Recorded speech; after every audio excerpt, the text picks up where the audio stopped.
Might be my fan.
Hello, everyone.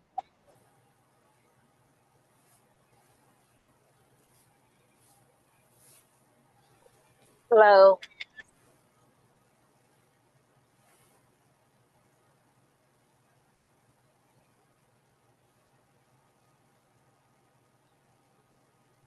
Is there a name to that person who responded? iPhone? Oh, there it is. Yes, Colette. Colette. Thanks Yes. for thanks for joining us. Okay, thank you. Hmm.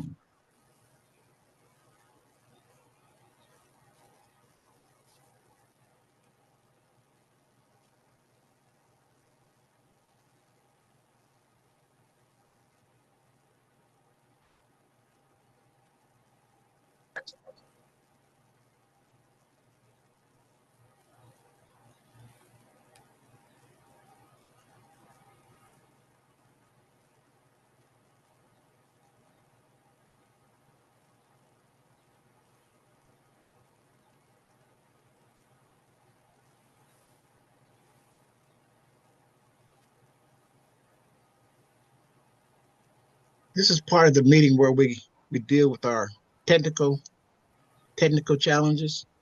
you know, our video, audio, and mine is loading. Let's see what's in this here chat.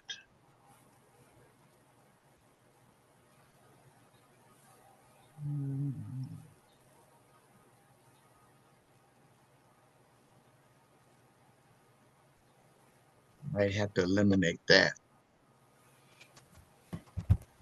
Let's see. Hello, Michelle. Good afternoon. How are you guys doing today? Doing fine. Like I said, we're dealing with some of the technical audios, visuals, on my part. Let's see how that work out.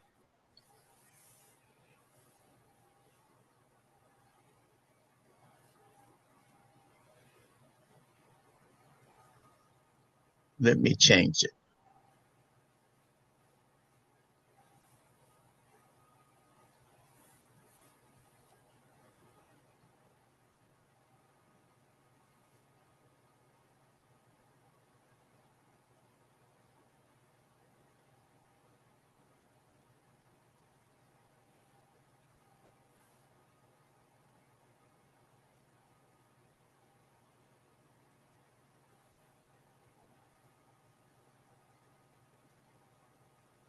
Okay, I'm gonna go with it. Go with it now.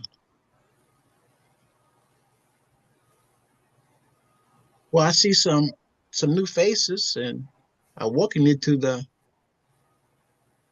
meeting, the Zoom meeting.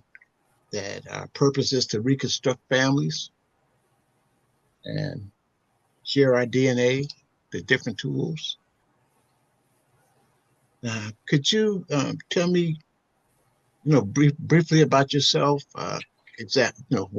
Who you are, where you're from, uh, some of the names that you're researching, and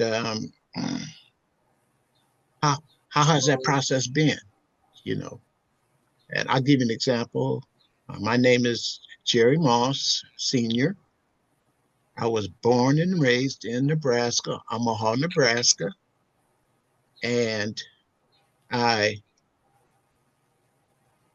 I knew of my grandfather, but I didn't know of my grandfather's uh, relatives, his brothers and sisters, because he had a tragic death at a young age of 40. But it's one thing to have a name and not know the people. Where's your name from, your surname, and who were some of your relatives. And so my my uncle, uh, Hubert Moss, he was the family historian. And so he would go to different reunions. And there was a reunion that was in California. And I eventually had moved to California. I've been out in California since 79. And there was a reunion on the Burnell side. That's on my father's mother's side, the Burnells. And my uncle Hubert was not able to attend. So he asked me, could I go? And my goodness, I went through that reunion and it was in Long Beach. And I met the Burnell family. And they looked just like my grandmother, Ethel Burnell. The whole families, their traits were all the same. And they were so nice and kind. And, it's quite an experience. And so then that's how I started reconstructing my family. And on my father's side. And then I, picked up the torch from my Uncle Hubert and started conducting research. Search. So some of the names that I'm researching I live in San Diego. I've been here for 45 years. And I'm researching on my mother's side, the Gildons, the Ellisons, Kirkseys, and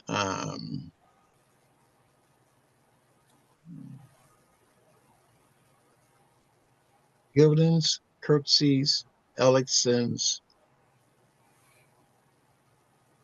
and those are the primary ones on her side. And on my father's side, I'm researching the Burnells, the Mosses, and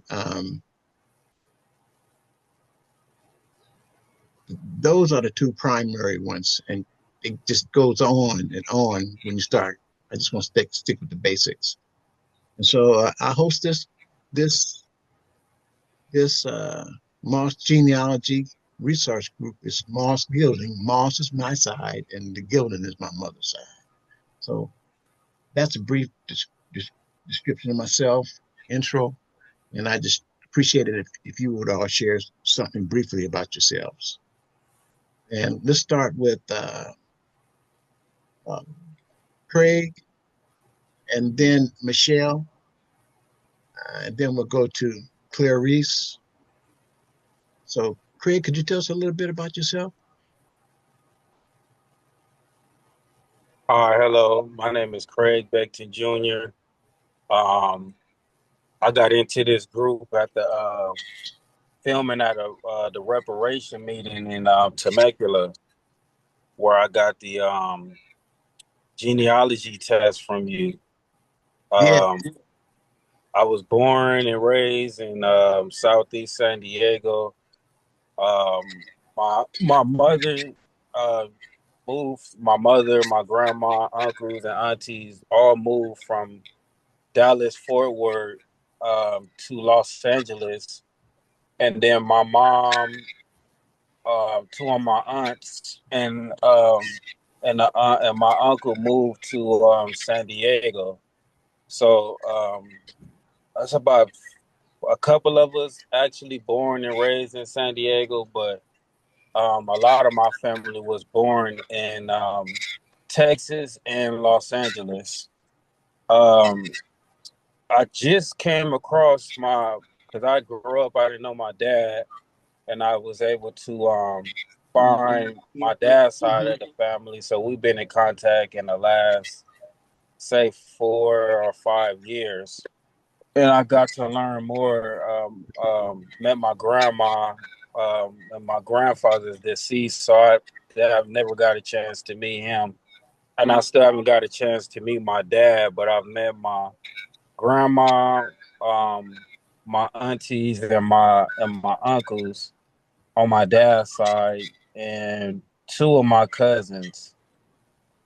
Um, but I'm looking to be the genealogist in my family to put stuff together for us, because even though I've in the last couple of years I've met my dad's side of the family, it's just so much of parts of me that I'm still trying to figure out when it comes to just my creativity. So I'm still waiting for the results from the Ancestry to find out more uh, about me and both sides of my family. I try to get some stuff from my aunt, but I've got more information from my great aunt, just as far as different relative names and stuff, but nothing as far as like understanding like anything like significant when it comes to history. Um, yeah, that's all about me. And currently, I'm living in Los Angeles. Well, you well on your way. You're well on your way to being that family historian. You know, you have all the pieces, and it seems like you're going to be the one that's going to, make the connections. And I look forward to working with you through the DNA platform. Chat and tell them that you're here. All right, Michelle, could we get a brief intro? We sure can. My name is Michelle. I am actually currently living in Canton, Ohio. My family, I'm doing most of my work on my paternal side of the family. They are from Eastern Alabama and Western Georgia. And how I got started was we have yearly family reunions. And I mean every year, every year we have a family reunion, and we've been going ever since we were young. And for the kids as younger, it was just a big family gathering. No one ever really knew how we were related. My grandmother had 13 other brothers and sisters, so whenever we would have the family reunion down south, there was a ton of people. Come up north, wasn't quite as many. And I started doing this was just trying to figure out how we were all related, trying to keep track of who was who and what was what, because it was always easy to say that's my cousin, but never really knowing, which of the 14 children we had descended from, and all of that. So that's how I started this, was wanting to keep track of who was who and what was what. Now, I had the privilege of my great aunts lived into their 90s and their 100s. And so there was a lot of things that they remembered, but a lot of things that they forgot. And so what I was just trying to do, just on a whim, was just to start talking to people at the family reunions, gathering what they knew, not even knowing that I was doing family history, doing genealogy at the time. I was just more curious about what people had to say.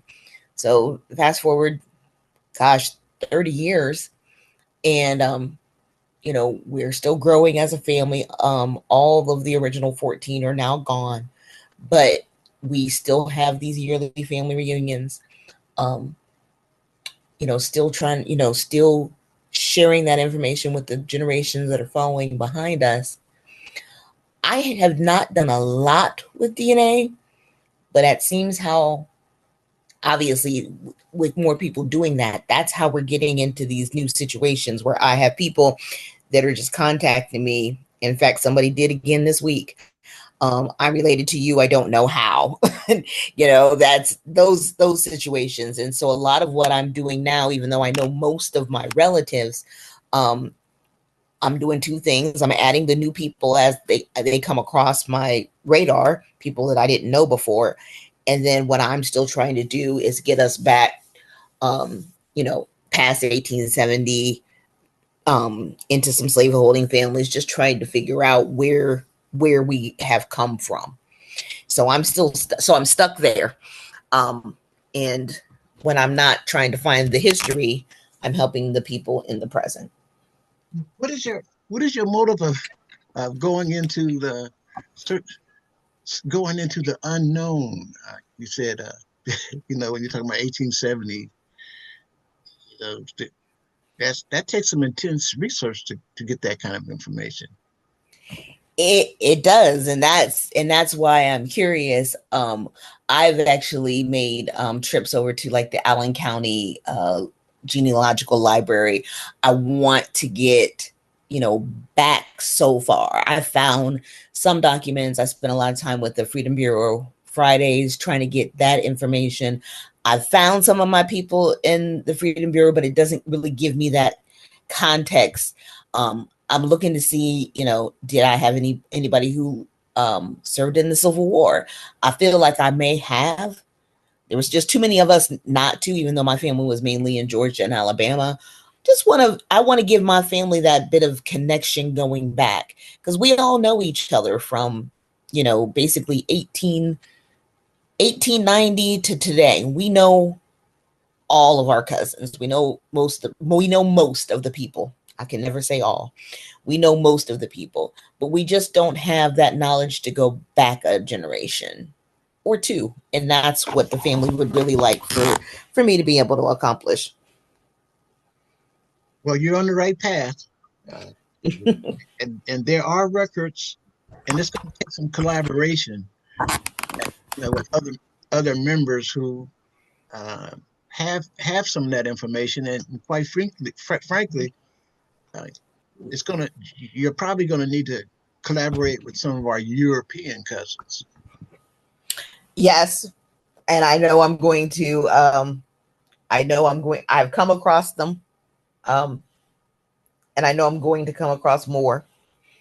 But I just need to get there. So I feel like I have a gap. I've gotten to, I'll say 1860, but from there I'm lost, and that's what I want, and that's my goal. Well, with the 1860, did you have you identified the slaveholder of your family? Not completely yet. So the story that I do know, What do you mean by that? My Perry McClendon and Harriet Gates. What I'm finding, when I found them in the 1870s, they were working on a farm, and they were working on a farm that was owned by a free person of color named Jack Wilson. And as I was looking through the paperwork in Georgia, Jack Wilson bought most of his property from Nancy Gates, who was the executor of her husband's estate, Benjamin Gates, and it was called Old Gates Plantation. And I don't know what Mr. Wilson's connection is to the Gates and why she kept selling her property to him after her husband died. But that's where he started his own farm, and where my great-great-grandparents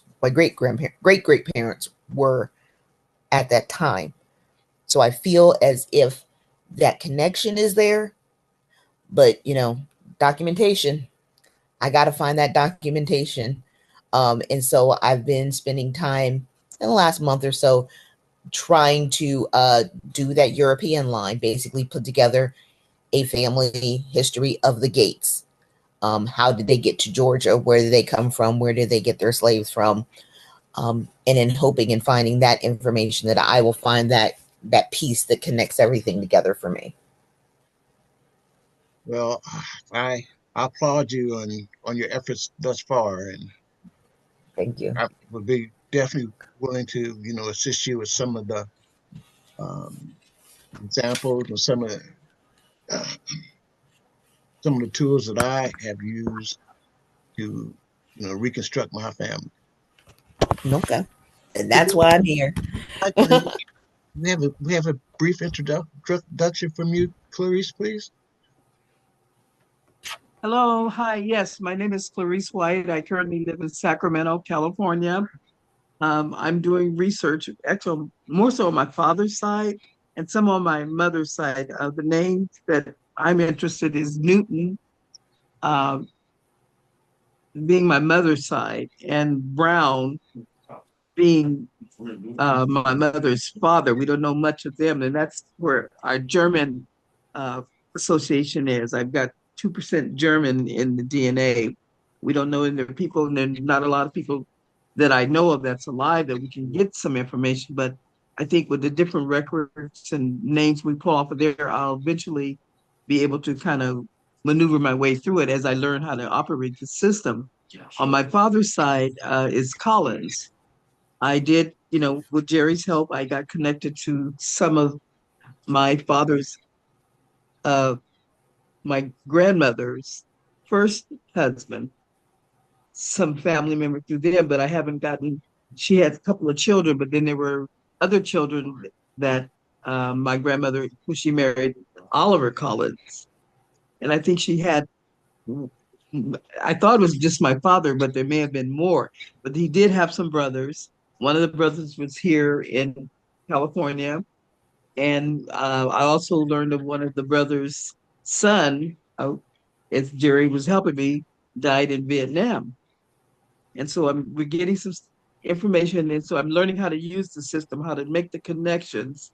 But those are my primary interests is the Brown, my grandfather's family, and the Collins, which is my father's family. Just listening to other people and seeing how they make their connection. You do have to do research. Like I said, I don't have anyone left in my mother's, her siblings, they're all deceased, but we do have bits and pieces of information. And so connecting with some of those children is still a couple people that are a few years older than myself, and I'm 74, that's still around. So it's an urgency for me to try to pull information as much as I can to be able to do the connection, even with the DNA and the Pro Tools. And so that's where I'm at. And I'll probably be one of the ones that's going to be trying to pass this on to a younger person who has more time to get them involved so that they can carry on this research and getting to know who the family is, because you got that DNA running through you. You got these traits and you got these habits. You got these things. It's like, where did that come from? Well, it came from great, great, great, great somebody, or uncle somebody, or aunt so and so. I've heard, my life. Oh, you look just like so and so. Or you act just like so and so act. So the more you know about your family, you'll have a better understanding of yourself and to improve oneself. So hopefully, my son and his children and our younger generation, that they'll become more aware of this and get more involved before they get super old, and that we can pull back together to understand who we are, where we came from, our strengths and our abilities, to know that we weren't somebody that's just running out in the yard or somebody that's in the jungle wearing whatever your background is. Just whatever that is will help strengthen you. So thank you. Clarice, what has it meant for you to um, start your research? And it's been about almost a year now. From where you started at to now, what has it meant to you to learn about your family history, and what deep in your heart, what has it meant to you, what we've done thus far, working together and being a part of this genealogy group? I'm not some creature from outer space. Just like I knew my mother's, and 10 years ago I did almost. I just kind of used to go to a seminar that the Mormons church put on, and I learned some stuff, but I didn't have the knowledge that I've had as since I've connected with you in the Pro Tools. But just like, oh, okay, I'm not an alien. I am an earthly. It's like when you don't have a background and you don't know about that background, you kind of feel lost. And so it's like, oh, okay, all right, I do belong here. It's meant a lot. Yeah, it really has. Never realized how much it would open up my world and how it would make me feel. It means a lot, and I'm looking so forward to really learning more about my father's side. I know there's always some things that he's like, oh wow, is that where I came from? But still, it's important to know to help you feel a part and belong. That's what it's meant to me. Thank you so much, Clarice. Colette, could we have a brief intro and from you? Hi, I'm traveling, so if I go out, I'll try to reconnect. My name is Colette Carrier Roots. I'm from Williamsburg, Virginia. I started my research from my mom. We from my mom's dad's side is Charles City. They are free. I go back to 17, maybe 60. I have Revolutionary War. Our line is browns, collars, whites on my mother's father's side. On her mother's side is Williams. And I'm getting a lot on my mom's side, but on the Tyler side from Charles City, Virginia, a lot of them could pass for white, even though they were free. They owned a lot of land. They was in a lot of wars, and a lot of them went up north, California. I'm learning out there in Omaha. Those are the relatives I don't know because they went north and they went west. So those are the cousins I don't know, but we are really coming together in Charles City, Virginia.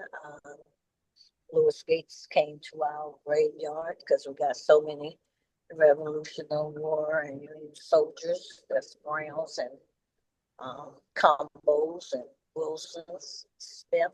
So between my mother and my father's side is Tillman's, Georgia,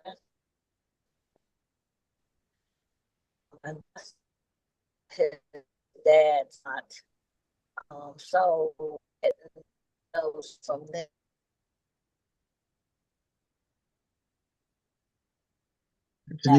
That's an interesting story. She is breaking up a little bit because she's traveling. So Go ahead.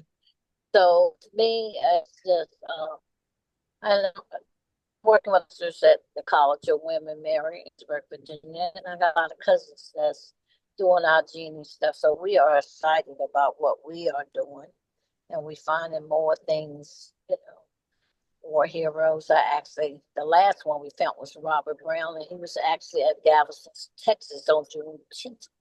And we have his medical record from Hampton VA saying he was there with the colored troops, that he was injured. So I get to wear my own T-shirt this year. So oh wow, I'm just interested in gaining all of this knowledge. Well, you're not only gaining it; it seems like you're sharing it too. I think she might have. She might have. She had a weak connection, but she sure told a great story. Uh, Ernest, could we get a brief intro of yourself, and could you adjust It's your? Theodora. Oh, Theodora, there you are. How are you? All right, Theodora. Theodora. Theodora, would you please? Yeah, I'm using Ernest Johnson's. I am sorry. Would you adjust your screen as if you're looking in the mirror, please? Could you move it? Okay. Yes. Theodora, What you please, trying to do? cousin. Can you see me now? Adjust it so Can just you like see you me did. now? There you go. A little bit more. Because Oh, okay. we want to see who you are up a little bit more, please. There you go. See, that's part of what we're Okay. talking about. We have to produce this. Hi, everyone. Go ahead.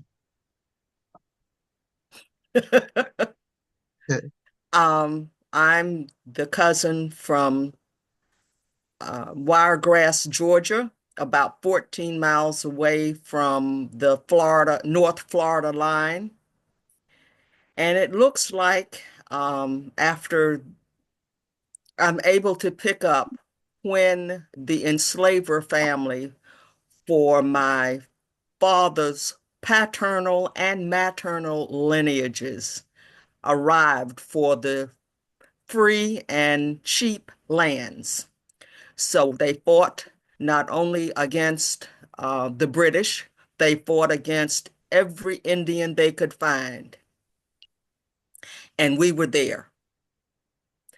And so this is, I love history. I'm an only child, and I'm learning about all my cousins and where they're from. And I had the fortune of meeting through uh, initially through Ancestry that there are about 12 Nelson Moss cousins out of Virginia. And I knew my father's maternal grandfather's name was Aaron Carter. And I heard from an enslaver Carter descendant female, and she gave me the information that she had probably compiled at George Mason University. And that's my stepping stone. From there, I was able to purchase as many volumes of Huxford's Pioneers of Wiregrass, Georgia by Judge Folks Huxford, and I have 10 of the 12 volumes. And when I look at the uh, uh, list of sources that are used to compile the genealogies, I'm finding that the inaccessibility of beginning researchers will not have that information. So I'm supplementing what I find with the few little stories I have from my father's side. And I've done quite well. And as I mentioned, I have about 10 to 12 contacts coming off the Moss Nelson lineage. And from that, I've just gone wild. And I've also been fortunate in getting the two last employers of the freedmen for both great grandparents, great grandfathers in the oral history. And so I'm off to the races. Well, thank you for sharing that. That's an awesome story. What what really motivated you when you started without all this technical matches? What was it that really was your motivation to do family research? I wanted to know how and why my family lived where they lived. Mhm. That was it. How and why? Why here?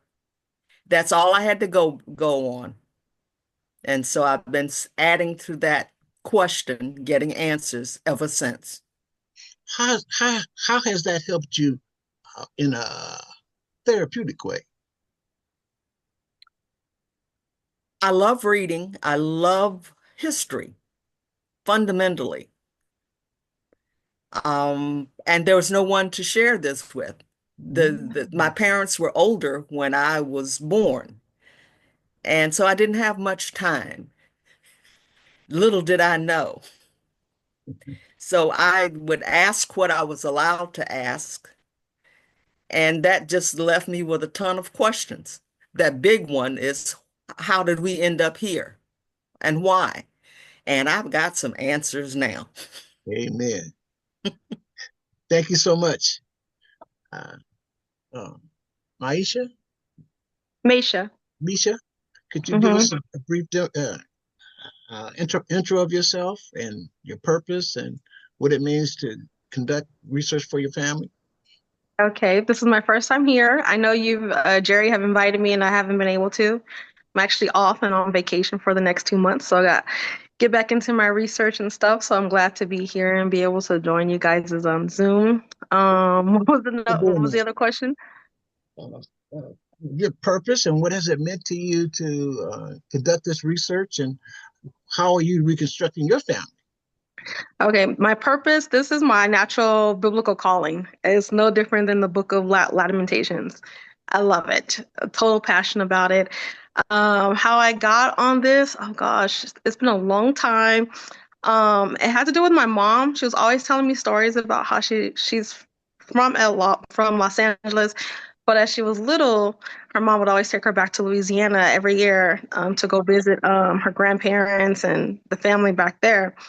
And so, and my mom was always telling us how the times were different with they had TV. Excuse me, I just want to interrupt you one time because Sure. it brings back memories how my great grandmother would always go back home. Because Uh-huh. they migrated up north to for opportunities, work opportunities, but they would go home. And Mm-hmm. I'm seeing you're mentioning the same thing. They're a different generation, but the same Mm-hmm. Thing and stuff. in the same process. How the family they stay connected, especially when they had the resources to Mm-hmm. go back home and Yeah. visit their relatives. Mm-hmm. Go ahead. Yeah, like my grandmother, she didn't drive. She would go back on Greyhound, every year. And not rich or anything, but she always made the time to go back. She was the oldest of 13 kids, and she would always go back and visit her mom and pop and the farm where she grew up and stuff like that, and take my mom. And my mom, she would tell us stories about it, but she would always complain about the time. What is it? The time era, how they were behind the times and out here was forward and stuff like that. And so my mom, I was fascinated by her stories and stuff. And my mom always had photo albums. And so I would always look at her photo albums, not knowing who people were, but I would like, instead of looking at a regular book to read, I was always looking at the family photos and stuff. And I started marking, and she was like, "Don't mess up the pictures, don't cut them," because I would cut them and try and, you know how you do those collages when you're like teenagers and stuff. And something she told me hit me. She goes, "When you cut out the background of something, you're taking away the time zone and stuff. The things in the background sometimes give details of the time era." And stuff, and that always stuck with me. So now I preserve a lot of pictures and color restoration and all that stuff. So I like that. And then too, with what got me into it too was not only her stories, but really what pushed me into Ancestry a lot was when I got older and watching Roots again, that really resonated with me, to know my family, where we come from and stuff like that. And so just seeing that alone gave me a lot of curiosity and stuff, with the mixing of the bloodlines and all of that and everything. So I was like, I wanted to know for myself. And then too, I also felt like, why is it that we can always watch a documentary on someone who's famous about their life story, but not the rest of us who aren't in the entertainment business? And so I find it, for me, I'm really strongly on preserving my family history for future generations, because you don't have to be, in my eyes, you don't have to be famous just to have your story told. If I know you, I'm gonna do my best to preserve it and write whatever I can by interviewing you and having a good biography in your own words or something for future generations to see down the line who their fourth great grandparent was, you know, and stuff. So that's just my passion about it. Any other questions? I can't remember the other two. Does anybody have a question? Any question for her? Not yet. Okay, we're doing brief introductions. So Diane and Denise, and then Miranda, please. A brief introduction. Diane, please.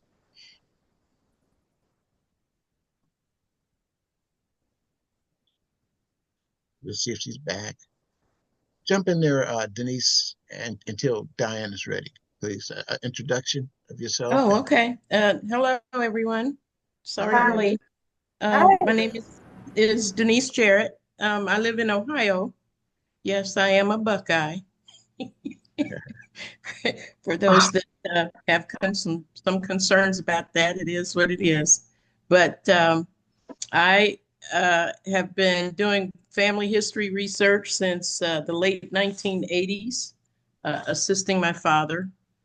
Uh, After he watched Roots, he wanted to know more about his father's side of the family. His father passed away when he was only 5 years old. So when he started doing his research, he was a truck driver. So he was able to drive around from state to state where he knew his family was and just ask questions and find out if anyone knew the Hardins or the Hunters in the family. And once he found someone at a truck stop, and they said, yeah, we're cousins. And that person took them to meet other people in Caddo Parish, Louisiana. And that's how I got started, just keeping track of who my father found. And I've been doing it ever since. Once I got married and realized my husband didn't know much about his side of the family as well, started tracing that and getting information. So I heard part of what Meisha was saying at the end, and I totally agree. You know, everyone in the family is somebody's hero in the family, and it's good to document those people and what you knew about those people so that those generations to come will know who they are. Thank you. Denise, could you tell us about the book that you wrote and a little bit about Wikitree? Oh, well, the book was just a family heritage book for the family. I used to generate that for the family reunions, and it got so large that now I have a website out on tribal pages so that the family members can go out there and take a look at folks that have been added. Um, that's about it. I'm not really a publisher or an author in any respect other than doing that particular document. Uh, I'm Diane, good now. you're available now, huh? Yeah. Thank Okay. you. As Thanks, I was thanks, Denise. Uh-huh. Uh, as I was retiring, I really love my job teaching a choir. So I wanted something else to do, and I said, "Well, I guess I'll do genealogy," and that was in 2015. And so I've been working on it for like 10 years, and I was going to try to not work on one particular group, but it keeps coming up over and over again. So I've just done a separate tree for them so that I can try to capture it all because I'm going to get them in book form so that I could get them into libraries and to um, genealogy associations for research. and where do you live? Oh, I'm in California. You know where I live. Well, we're introducing you to the family here. Your new DNA cousins want to know who you are. You know Yeah, that's me. where you Yeah, live, who, what, when, where. yeah, and I found a lot of interesting. I'm back in the 1700s for most branches of the family, except on the mother's Robinson side, on my mother's side. I have a cousin that's very stubborn, and she's trying to have in her mind what she thinks the history was. And so I'm not able to get the through lines to work for that branch of the family because she has the wrong information, gave it to other people. So there are 52 people that have 52 trees with the wrong information, and I know it's wrong. I'm trying to convince them if you remove that, then the good information will go through. We should be about truth and not about making it what we want to make it. Mama dear told me this and all that stuff. Interesting. Diane is one of my mentors. Years ago, when I started, she and Francis Haywood, they had did research previously, and they shared some of their trees with me. And I reached out to her because I matched her uncle, Uncle Luther. And what happens here is we highly recommend that you get as many of your elders of your family have tests for them, DNA tests. And because Diane has always told me, hey Jerry, if I didn't do that and get him tested, I wouldn't have been able to find out how we're related. And she has a number of cousins that are closer related to me, but it was because Diane took the initiative to get a DNA test for her uncle who has passed on, Luther Nelson, and now we're reconstructing our family. We have some good hints that we're working on. And could you share that story, Diane, please? The story of the Uncle family? Luther. Uncle Luther. Uncle Luther. Yes. Uncle Luther is my dad's baby brother, and throughout my childhood, we'd always heard that he had a child with my mother's cousin. We didn't know who it was, and nobody really asked for anything. And so when I asked him to take the DNA test I asked him in 2016, I asked him because I wanted to get the male line, the Nelson line. And so he said, sure, I'll take it. And he took it. And so I processed his through family tree DNA. And then I started giving some mysterious matches on Ancestry One. I said, hey, this person is my first cousin's child. And we worked it all out because I'm related to the Robinsons. And so it was a Robinson, but it was on my Nelson side. And it ended up being Uncle Luther's child. And I'm glad that we tested my uncle, and then I had to call my cousin and tell him his father was not who he thought he was. And I didn't tell him like that, but then I was introducing him to his daughter because that's who was on Ancestry. So I got him to take the test. He found out, yes, Uncle Luther was his father, and then this is his daughter. So after he met his daughter and her children, they became an integral part of his family. So he died of cancer when she was like the big sister at the funeral, and they stay in touch with each other, and so it's a happy ending with that. Not so much so with Uncle Luther's other children. Quite a story.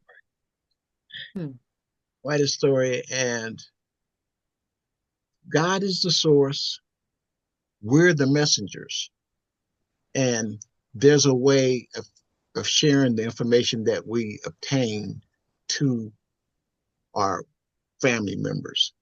And it goes, it's very emotional. So it's a major responsibility when you are the family historian. How do you and who do you share the information with, and when do you share it? And I've done it a number of times, and you got to stand on courage, and the truth can't be hidden. It's just a matter of how you share it. When you remember that, when you talk to individuals, when they have questions, you let them know that God is the source, you're the messenger.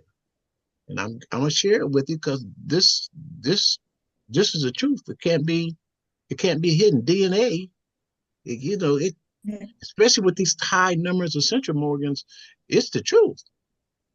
Now, I'll say this: some of the relatives, some of my quote unquote close relatives, sisters and brothers, um, some would accept the truth, and some wouldn't. So I still had a responsibility to build a relationship with that relative of mine, that new DNA relative of mine, and especially for men. Men, we get it. We get all kinds of who, where, do you know? I see more fingers pointing, and there's three fingers pointed back at you when you point them. But I have And to. nothing you do is secret. So men don't think about that when they're making children. That somebody's gonna find out sooner or later.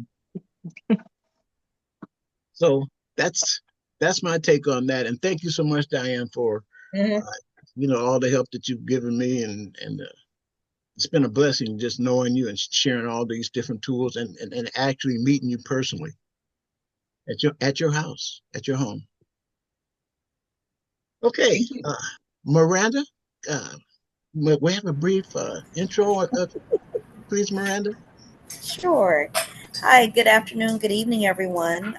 My name is Miranda Hazard, and I live here in San Diego, California. I've been here for over 30 years, and I've been researching, or just, I guess you'd say, early stages of family historian.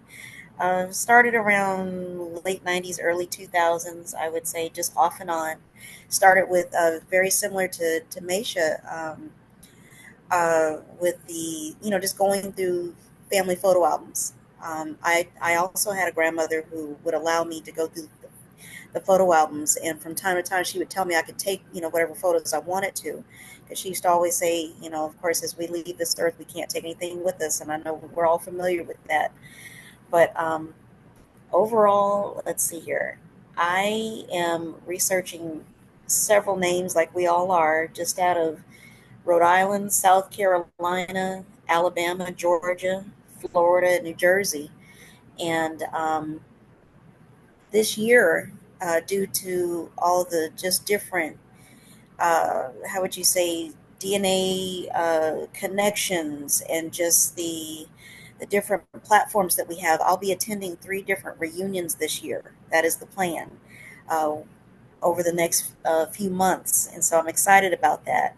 And I just want to share that a few of my favorite platforms are Ancestry, MyHeritage, Family Search, and the Genealogy Bank. Genealogy Bank has been wonderful as far as finding articles. Oh my goodness.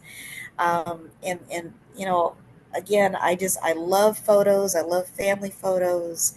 Um, I also like to try to, save them or restore them or have them printed from negatives. I've come across so many different negatives at grandparents' homes, to where I've gone and had them, developed and things, and it's been nice just to kind of see faces, and try to figure out who is whom. It's, because of course, no, folks didn't write on the back of photos back in the day. That's true. So trying to figure out who some of these ancestors are has been an adventure. But that's me. I love genealogy. I love photography, but at the same time, I love family, and it means a lot to be able to make connections. And I appreciate being a part of this platform. And lastly, I'm going to close with Jerry and I. We found out that we were related somewhere down the line through our GEDmatch numbers. Um, Jerry and I were members of the San Diego African American Genealogy Research Group here in San Diego, and we had a meeting once, and we all kind of gave our GEDmatch numbers, and come to find out, Jerry and I, we had how would you say, we match, our centimorgans match on certain lines, I guess. And we have yet to figure out how, but we are DNA cousins. That's true. Yes. And how often have each one of you in your research found out that you had a relative that was closely related to you and they lived in the same area? How often This have you is seen that? the first for me. Well, Sounded God, a lot. yeah, God works in mysterious ways. Yes. Okay, so let's go into the agenda. I have a couple of items that I want to go over in the agenda. And one of the first ones is find the grave. So I'm going to be sharing my screen with you. And please keep up with the chats. There's different people have been sharing information in the chat. So when you get a chance, do that.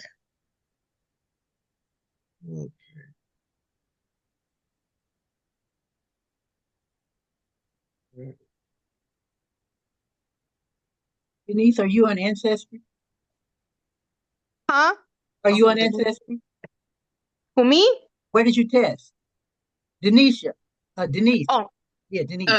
Denise. Oh. Yes, I use Ancestry. I use Ancestry's DNA. Okay. Okay. On Find a Grave, this is my grandfather, and his name is David Moss. He was born in 1894, June 19th, and he passed away May 13th, 1936, at the age of 42. Now, I knew the name Moss, but I didn't know his brothers or sisters. And so whenever somebody asks you, do you know this person? Do you know that person?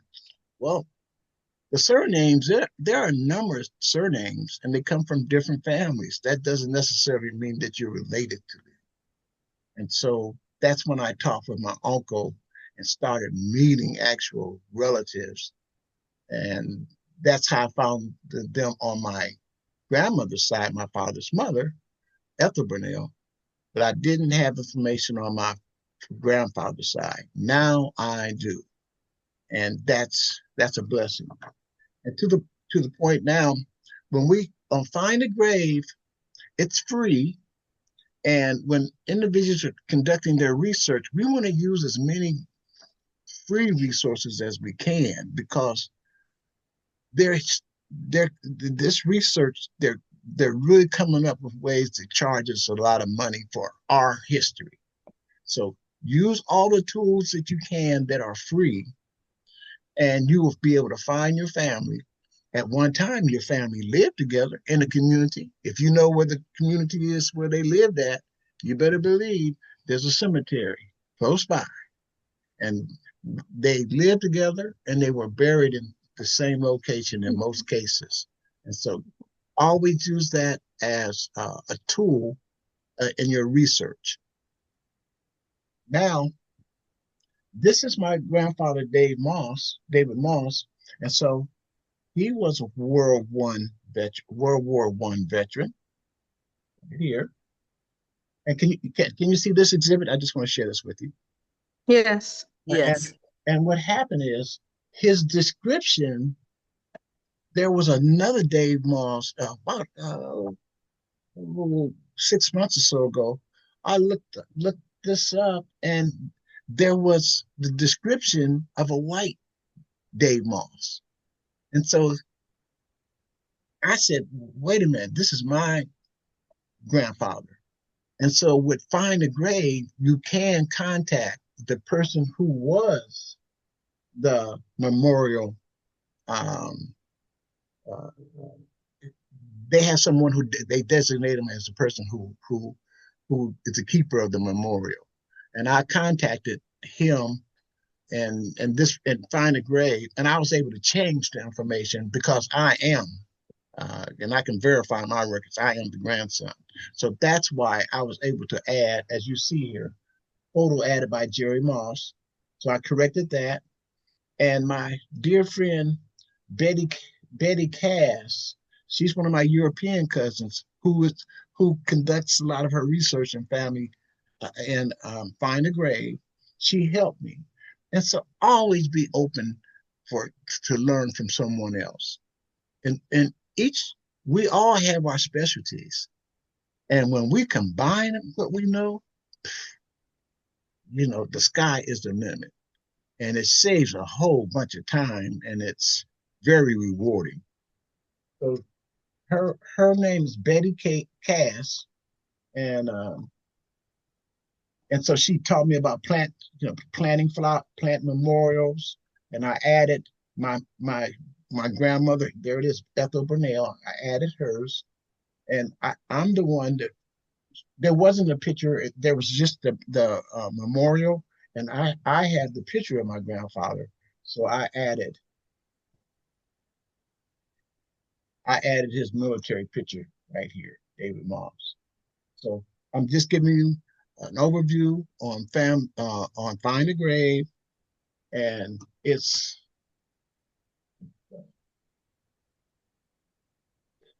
the first page. Once you download it, here it is, and you see I have an account, and then you can search memorials, cemeteries. You can do it all for free right here.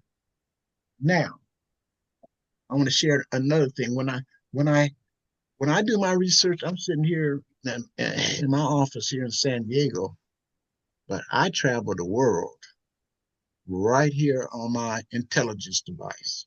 And let me tell you one of the tools that I use.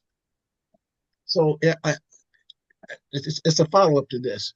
Um, does anyone have any questions on Find a Grave? And tell me, how have you used it? Anyone? I'll go. I love Find a Grave. I'm an actual member, just like you. It's very rewarding.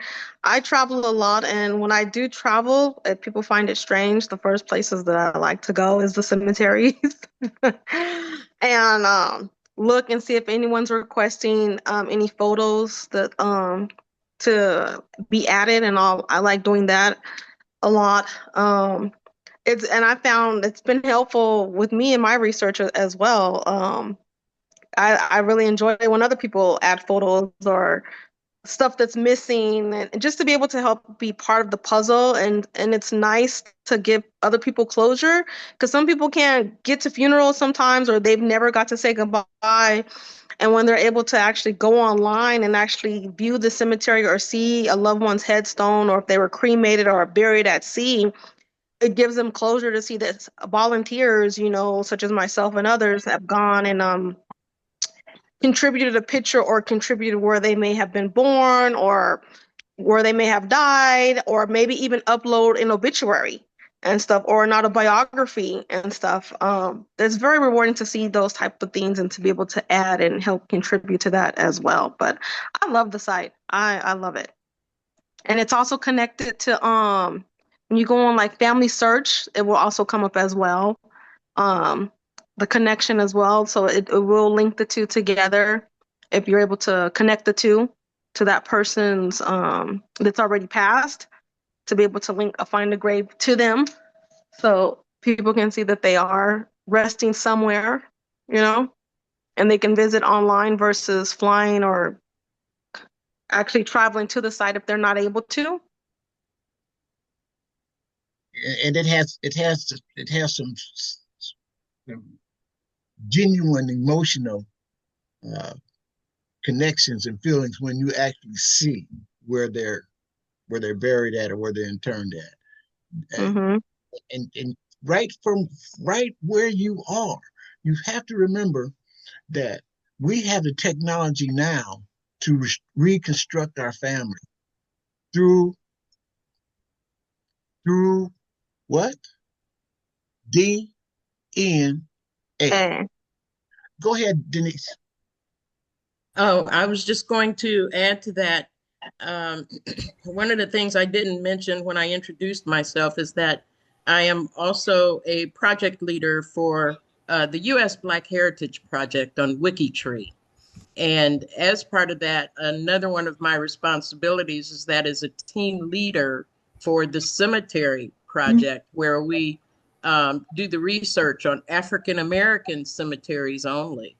And we create profiles on Wikitree for those people that we are finding in those African American cemeteries. And that's been pretty rewarding because I've been able to connect some people with their ancestors. They didn't know where they were. They didn't know where they were buried.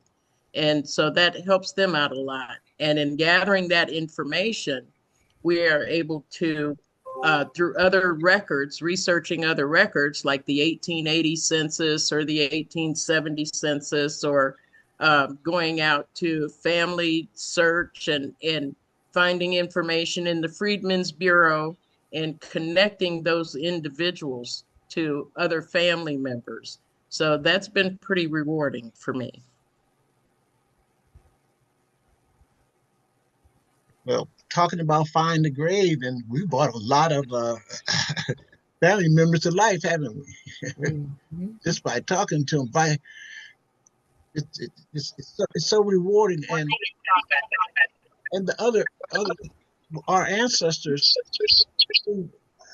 there's they were buried in different sections of the cemetery. There is a white section and a black section, and some of these funeral directors, cemetery directors now, they say, "Oh no, we don't have that." I said, "Yes, we do.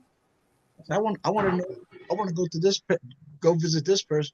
Oh, it's not no white." I say, "I want to go to the black section." "Oh, there's no black section." I say, "Yes, it is." And then you go show them. Yeah. Just like the neighborhoods, you have white neighborhoods and black neighborhoods, and the cemeteries were separated the same way.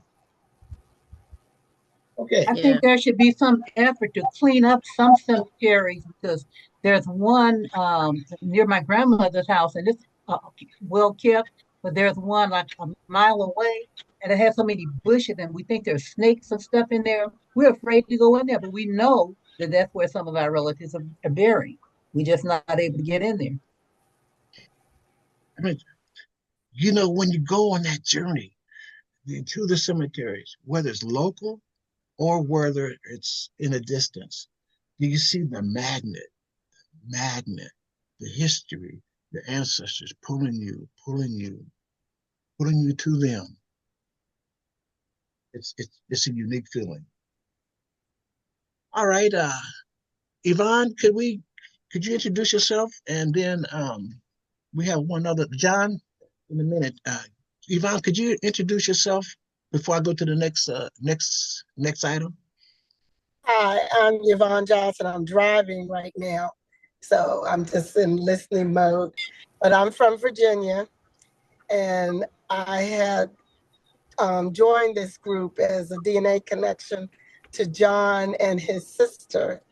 And then there's some other members. Which John? Yvonne? John Sterling. Yes. Yeah.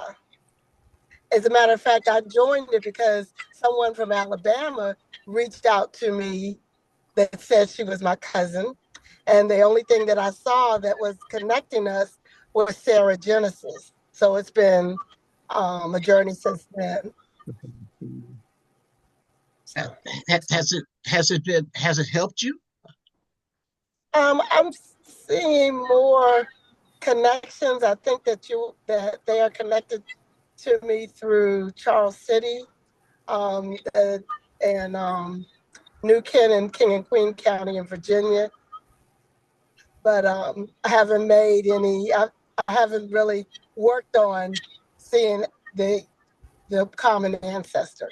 I just know that that's where it's coming from. Well, have you met any living cousins, DNA cousins? Oh yeah, lots. Our family is very well documented. The Hundleys. As a matter of fact, my family, I don't know that much about my father's side, and that's the side that's connecting to you all. My mother's side is the Hundleys, and they came from the reservation where a lot of them were displaced.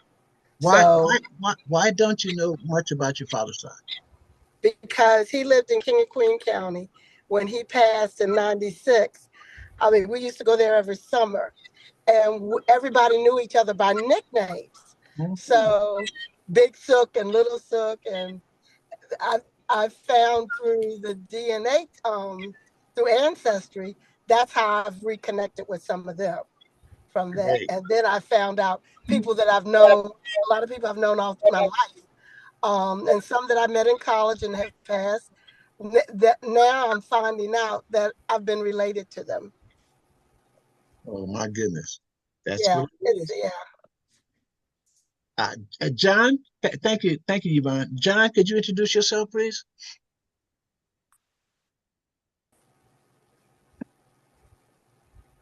The new people that coming in on the conversation. John Sterling, can you hear me? Okay, he'll get back with. Oh, he stepped out for a minute. And Yvonne, are you related to John? Did you say? Yes, I am. Dude, I don't know how, but yes, we are related. That's how I found this.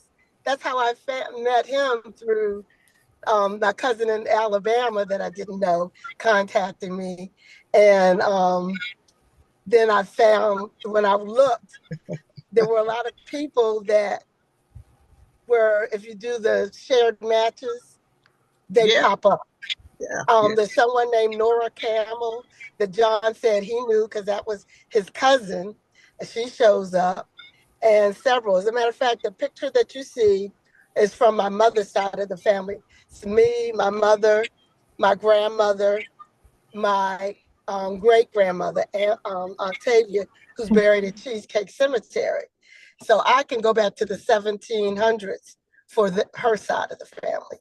My father's side, I've gone back, but there's still a lot of people that I don't know. And when I reached out to my father's my father's sister had a son who I did know. And one of the contacts that I reached out to as a DNA contact, DNA match, lives in Pennsylvania. She said, I have a whole slew of relatives in Pennsylvania and Delaware that want to know their Virginia cousins. And I know that when my Aunt Elise passed years ago, she is her great grandchild. And I was at the funeral, and so was she. But we never met face to face. We met on Zoom. She invited her sister, and when we saw each other, she said, "Oh my God, you look like Poodle," and I said, "You look like Aunt Elise." So you can see DNA don't lie; it just passes down through generations. Well, these stories are, they're priceless. Thank you so much. Yeah. Mm-hmm. Okay, when John comes back, we'll go with him. Let me share this other item. McClendon. What's McClendon's last name? I can't. Michelle's last name, and where's she from?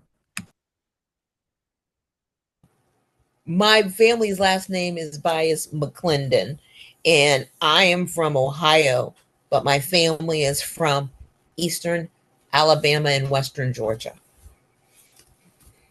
Oh, thank you. Okay, I had mentioned find a grave in the cemeteries. This applies. I use this tool in all of my research where I can vicariously go and visit any place that my ancestors lived that is documented. And I use this tool. It's called Google Earth. And it's free. It's free. So, an example. This is the Earth. Up here, they have a search button. And this, just for simplicity, I'm looking for, I can go to addresses, but like I'm going to go to San Diego, California. I'll type in and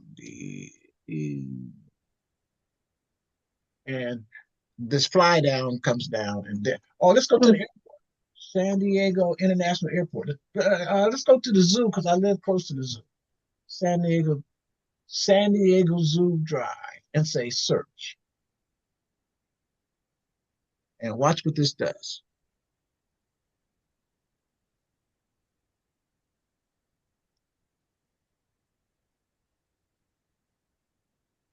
It goes straight to this location.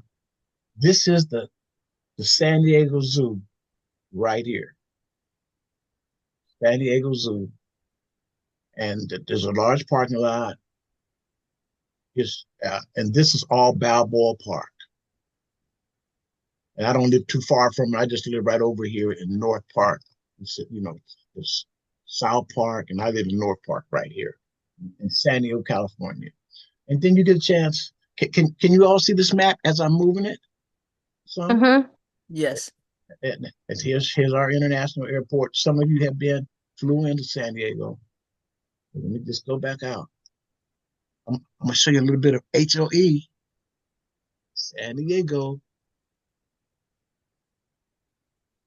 So there's where the zoo was, right here. But here's our bay, the bridge, our big, beautiful ocean, another bay over there, and we have the mountains, just right here, 40 minutes away, Cleveland National Forest. And look at the density. There's this border that everybody's talking about. You can see the border right here. This yellow line. That's the border between the United States of America on the north, and here's Tijuana, Mexico. And look at the density of the people. You see that? It's very dense. There's we're more spread out. It's dense, but you have 5 million people just in this area in Tijuana, all that area there. So, again, I just would give you an example. Any location that you want to go to, use that Google Earth. And I go to these cemeteries. That's how I'm able to go to the cemeteries, and it'll fly right over that cemetery. And if you want to go to any city, if you give me your address, sometimes what I do, how I just jack around sometimes with my DNA cousins.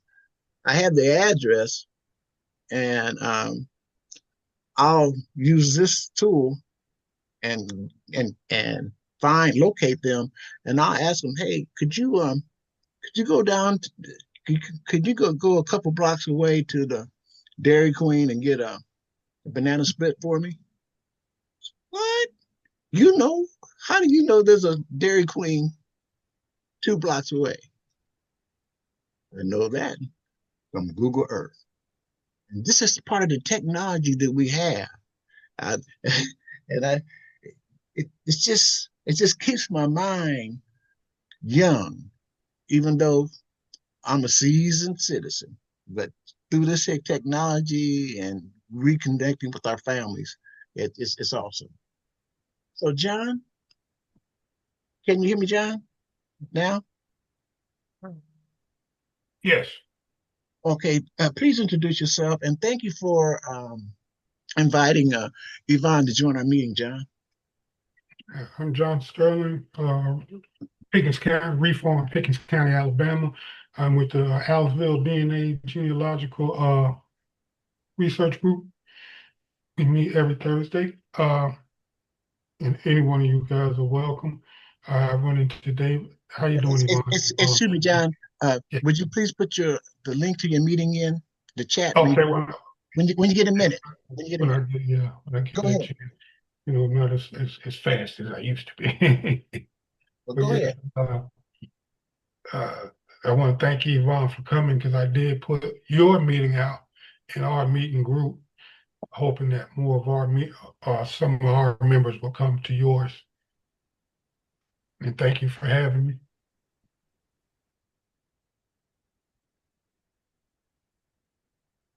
Okay, we want to hear your. We got it. We want to hear your bio, your 1020. You know, you want to know more about you. Where do you live? Who are you researching? Tell us a little bit more about you. I will be right back. Sorry about that, Jerry. I'm in and out right now, I but understand. I will be right back. Okay. So how are we doing so far, everyone? Okay. Where is he from again? What city? Yvonne, can you tell? Do you know what city she's from? From Pickens, Alabama, and I'm from Virginia. And while when you mentioned that Google Earth, how is it, does it look at restricted graveyards? Our graveyard that we have the historical marker put up for is on land that was taken by Woodrow Wilson in 1918. So we have to get permission to visit Cheesecake Cemetery. And I was just wondering, will Google Earth, does Google Earth show that? Yeah, it'll show where it's at. They can't Okay, restrict it's in that. Find the Grave. They're not. They can't restrict that unless they try to shoot down Can my you try flying to zoom eagle. in on it? Yeah, I can Can I you can fly, I can fly there. They can't restrict me from flying there and taking a look at it can you overview. can you find it on, because I would like to see if it's on Google Earth. Okay, It's a Cheesecake Cemetery okay. in Find a Grave. And have just one question: Have you looked it up on Find a Grave yet? Oh yeah, it's in Find a Grave. Okay, As a yeah. matter of fact, we added the African American the family members that are buried there. My cousin added 60 death certificates there. And there's only 5 visible ones, That's but it's great. in a restricted area, and you Okay, have to get permission. We go. okay. Spell it out for So me, that Yvonne. Spell it out. okay, I just got home. I'm going to look it up on Find the Grave, and I'll put the link in here, and then I'm going to go in the house and sign in. Thank you. Mhm. Yeah, and the one thing to remember when he goes on Google Earth, that is functioning from a satellite. So you may be restricted on the ground from entering, but via satellite, you can zoom in on that cemetery and look at it from overhead. Now, once he pulls it up, I don't know if you'll be able to see the details of each of the headstones there, but you'll at least get an overhead view, a bird's eye view of the cemetery and the grounds. Okay, I, wait a minute. I'm looking for it and I don't see the name yet. Okay, hold on. It's in Charles Corner. Let's see. And thanks for all your chats. So make sure you look at the chats, everyone, and share that, get that information from the chats because they're sharing their GEDmatch number, they're sharing their family history, and it's very helpful. Okay. Let's see. Get the right. Here's the coordinates. The cemetery ID. I can give you that. How about that? No. 497. Okay, so you No, need. they don't know I nothing can about see it, that. but I need a name, okay. Vaughn. It's Cheesecake. Cheesecake Cemetery. Cheesecake? Uh-huh. It's Kiskiak, but they could not, the English people could not pronounce it. So they ended up calling it Cheesecake Cemetery. And Okay. you'll see it listed Okay. as Okay. under Charles Corner. It's Cheesecake Cemetery in Charles Corner. I mean, I'm looking at it right now. Okay. But I'm on my tablet and I'm trying to see how to share it to you. It's near what town? It's in York County, Virginia. Yorktown, Virginia.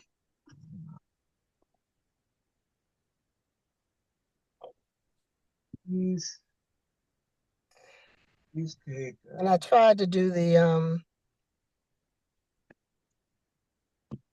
it's York County, Virginia, Charles Corner, York County, Virginia. Okay. Let's see, share. Okay. By Williamsburg? Is it by Williamsburg, Virginia? It's near Williamsburg, Virginia, about 10 miles. Okay, let's search here. But it's York County. Okay. Yeah, I just put it in the chat, Jerry. Good. Okay. Okay.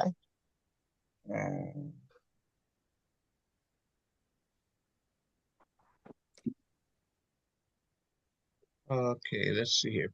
Can you see this? Can you see this? Yeah. Okay. Not Williamsburg. You've got the No, wrong it's not address. Williamsburg. It's York County. Okay, which one now? I got this the first name. Then what's the next one I should put in there? Yeah, it's in the chat. It's Charles Corner Charles in Corner. York County, Virginia. Okay, I got Cheesecake Cemetery. And what's the next thing I should type in there? Charles Corner. Charles. Well, Charles Corner comes first. Charles, like the name, Charles. Okay. Corner. That's on the reservation. Okay. That's that. Let me go back. Do you have the link in there? If I was on my laptop, I could get.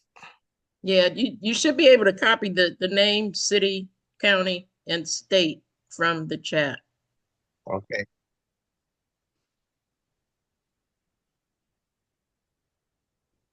Well, once you go, I had it, and I closed myself out of Google Earth. Will one of you do that?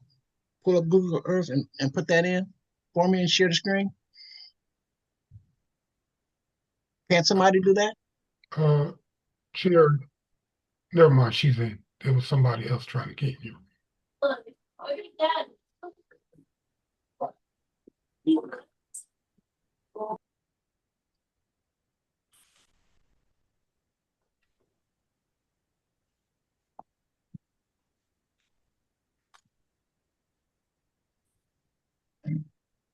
But that's the value of it, and you'll see that in a minute.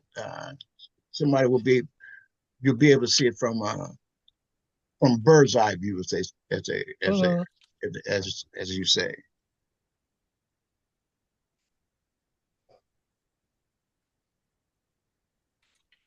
And who's close to getting that?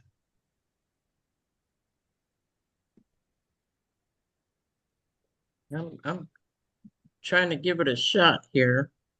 Okay. What are you looking for?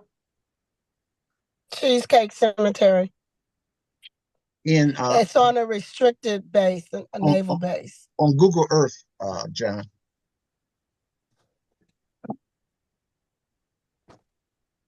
I've got a lot of tabs open, so this takes me a minute. Yeah, that's why I didn't jump and volunteer. I closed mine out going back, so just bear with us.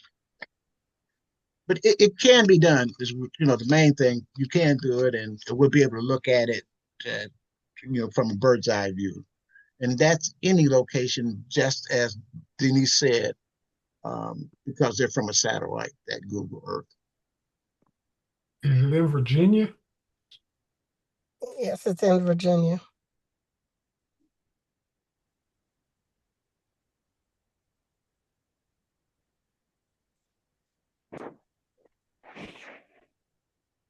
Okay.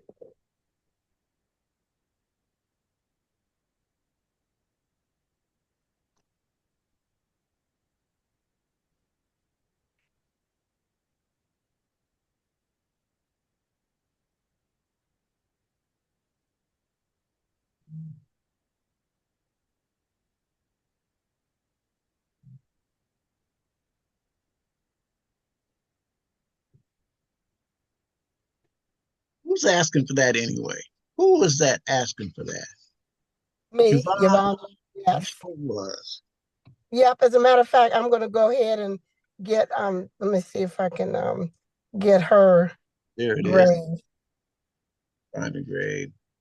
Thanks, Miranda. Uh-oh, Looks like we're working together here, coming up with something. Denise is, there you go. I had that too.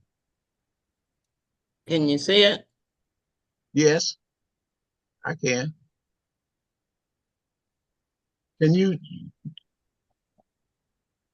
Yvonne? Okay, I just put her link Can in you, my, I just put the link to her grave in the chat but can you from see the my, cemetery right here on this map? I see something with that's blocking. I just put the link to her grave in the chat to see if her grave will come up. Because there's only 5 markers that you can see. So, and it's all other, the rest is all grass. Well, Yeah, I'm trying to the purpose of this remove. exercise is to uh, is that we can show you where it's at, where the cemetery is located at. Oh, okay, just the We cemetery, but can, not. yeah, where it's at on the map. You know how to get there. She's giving you an Okay. overview. Does this look like the area? Yeah, that's the area. And I And- see that she's, is that the where that cemetery? marker is, yeah. Is that the cemetery? Yes, that's the cemetery. All right. Mission accomplished. Okay, but so you can't really zoom in and see anything.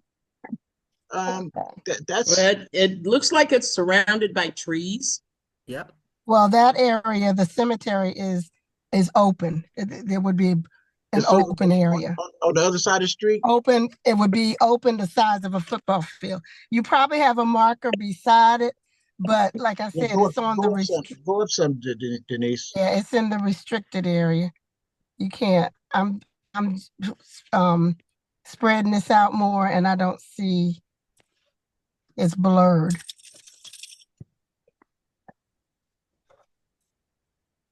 Let me see if we can get a different view here. No, Denise, stop sharing, please. Stop. Okay, yeah, Okay. you can move. You can move on. Yeah, stop sharing. So the main purpose of um,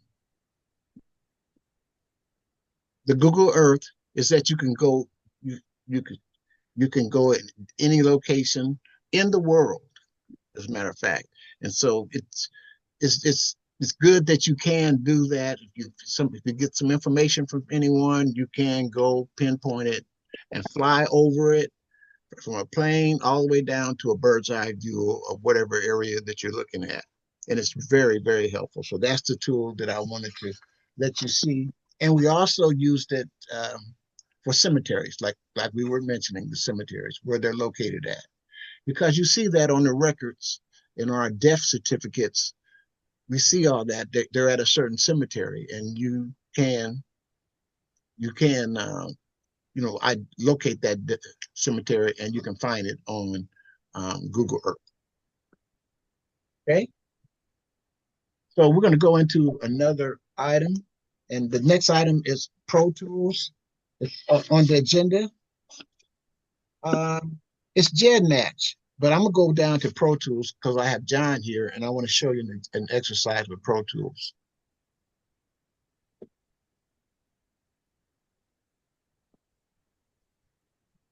All right. This is my home page in Pro Tools. Are you all familiar with this Pro Tools? Yes. Okay. One of the first things that I do with it is I want to find some of my current new matches because I know they're a DNA match to me because they show up. It used to be they had a summary section and then under DNA, and you would see the pictures of everyone. And you knew that they were your relatives, so you can reach out to them. You can connect them and send them a message. Now it's different with this Pro Tools, but the people are still some new DNA matches. And so the way I look at them, when I turn on my machine, one of the first things that I do is I go from here and I go right over here. So view your DNA matches.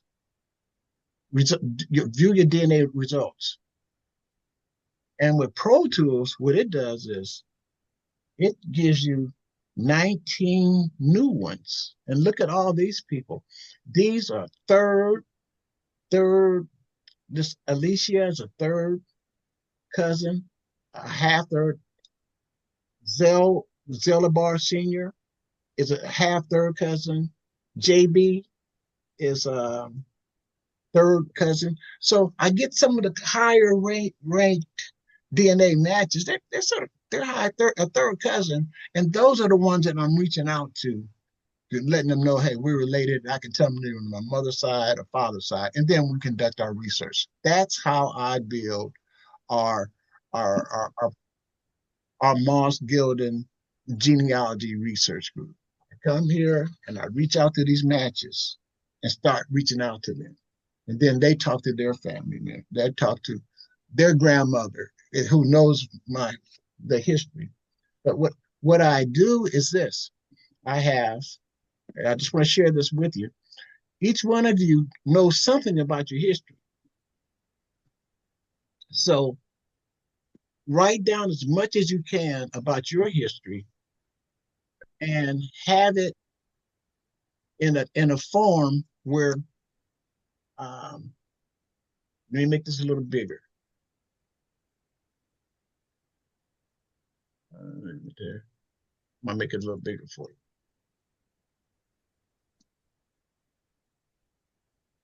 you. Okay. What it is I have this message. I've done my research on my family, and this is a message that I use. I call it a reach out bait message.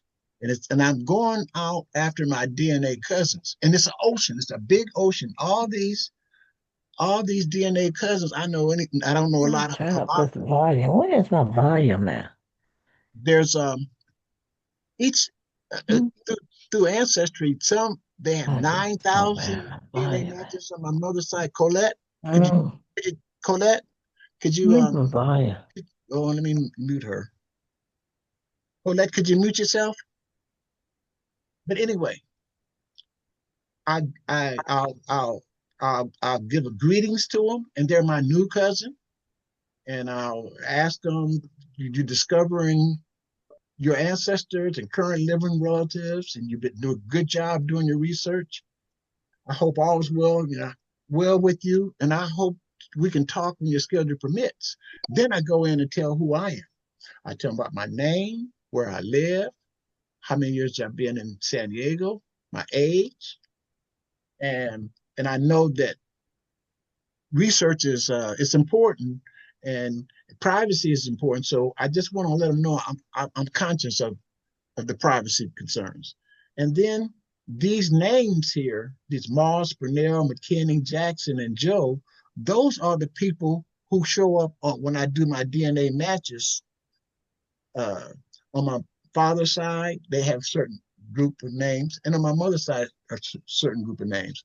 And I know that whoever I'm reaching out to, they're going to be on one of these sides. So I tell them that. And why you ask for their numbers if you don't give them yours? If you don't give your information, don't expect anybody to give you theirs. So you got to open up in this research business. And so I give them those. I give them my contact information, and I tell them a story about me, where I was born, and that history. And then I talk a little bit about my grandmother, and they were born in the Brunel, were from Nevada County, Columbia, Hempstead County, in Arkansas, and then talked about my grandfather. There he is. So that's the Moss side. And then on this side, I talk about the Gildon side, where they are. And then I give them information about my Zoom, my meetings that we have meetings. And then Negro. What's going on? and then I also 34. I put one of the meetings. Hey, Colette, now you're gonna have Colette. Can you hear me, Colette? Yes, I can hear you. Well, we sure Hold can on hear one you. second. Can you hear me? We definitely can hear you. I want you to mute yourself while we're going through this here presentation. Please mute yourself. Okay, good. And then I let the individuals know I'm the founder of this Moss Gildon Genealogy Research Group. And when we meet, that information, and give them something that they can look at. And so I give them one of my Zoom links to one of my meetings. I happen to put this in about this uh, European cousin of mine who gave me the information on who the slaveholder was of my ancestor, verified by DNA. And I've been communicating with her, and she's been communicating with me. Why? She reached out to me. She saw my record. She saw what we've done. All of us have put together. Hey, you seem to be prospering. You all seem to be doing well. She's looked at our profile. She's looked at our DNA, and she's looked at our the pictures. And she reached out. She said, "I want to help you find more of your relatives, and I want to do something because I can't stop what happened in the past, but I want to help you with your family reconstruction now." And so that was a laudable thing to do. So I built a rapport with her. Her name was Lauren De Moll. And so I put that recording in my reach out tape message. Let me move on. So that's what it is. That's my reach out tape message. So what I do is I get this. Watch this, everyone. I will copy it right here. And let's go back to the home. And I'll go back to view your DNA results.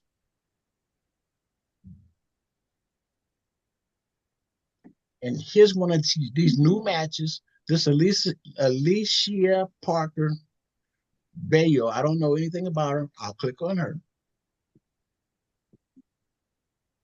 This red means I have mine to two sides right now, mother and father side. So then I'll look at who she is.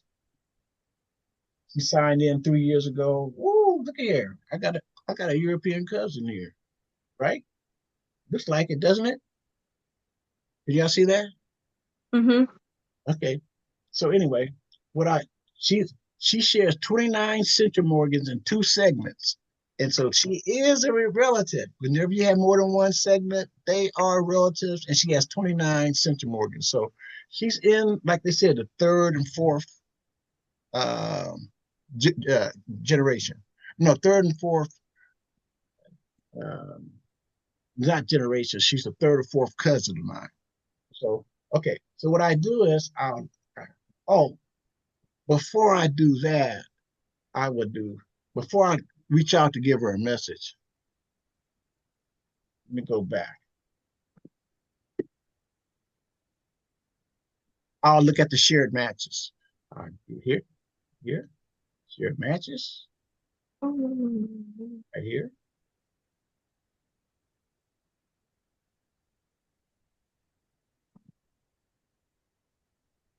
And here she is. She's matching my son, my half brother, and she's the F's on my parental side, my paternal side, and here's the Colemans. So she's and the Mixons. So she's definitely on my father's side of the family. So I've already, because I know who these people are here, they match. And then here's what I do, how I reach out to each of these new people. I go message.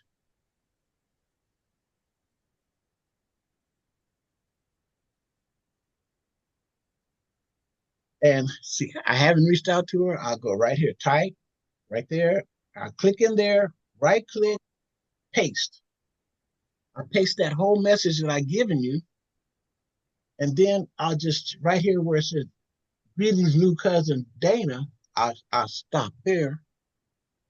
And I'll put this name, Alicia, Alicia. And then everything else is the same for me, but I'm reaching out to this person, I'm getting her all the information, and I'll send it. And that's going out to the ocean, deep sea. Now, Why don't you go back to the sort tab and show how many close of her close relatives are related to you. You know what I'm saying? What'd you say, Diane? Go back to the Pro Tools section and Oh, look at. okay. Yeah, I'll do that. Let's get her there. Here's Alicia Parker. Get it, yeah, but get it back to the shared matches. Yeah. Shared matches. Click the Pro and go over to the right where it says SORT. Here it is. I got it. Here it is. Okay, where it says sort, you see sort over there on the right side? Yeah. Yeah, click on that and then select that second one. Then it'll give how many of hers are Which on one? here. Which one? This Alicia? Right there. Click that. Click it. Okay. Oh, okay. So those are her closest relatives on this that share matches with you. I thought maybe she'd have something like 1,000 because if I'm able to find a group that are closely related, then I make a mini tree for that. Well, she's got to remember she's one of my European cousins. It doesn't matter because a lot of times you're related to a lot of them that are European. It'll be a group of them together. But anyway, thank you, Diane. That helps with the and here's where the Pro Tool comes in. But now you've seen two things. You see how I reach out to the new to get new. They are my relatives. If they respond, they respond. Now there's one other item. Okay. So while we're on the home, let's go to DNA matches.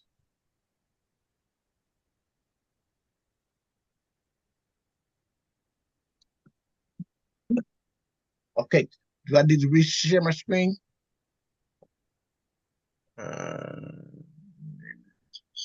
No, we can see it. Oh, okay, there they are. One of the things that it's important for you to use your positive persuasion to get as many of your family members tested. Sons, daughters, wives, grandmothers, and the old, especially the more seasoned people, get them tested if you can, because it's going to really help you with your research. And then from there, get your family members tested. And so some of them, they're kicking and scratching, but when all said and done, you will have their records. You don't have to bother them anymore, as they say. Don't quit bothering me, dad. But come on, I need this information. You see, it's going to help us with our family history. It ain't for you, it's for our descendants. It's for our current DNA cousins that are living right now. I might, they may want to talk to you because they don't want to talk to me. A DNA match. So we got to work together. I need you to, you got to have some credibility. You got to have some skin in this game, especially when reparations comes. Then they're going to come up with, Dad, can you give me the records on how we were, our ancestors before 1900? Because California, we're going to get it. We're going to get reparations. So anyway, here's my family. They're right there. You see them. My son, Jerry, Donnell, those are my sons.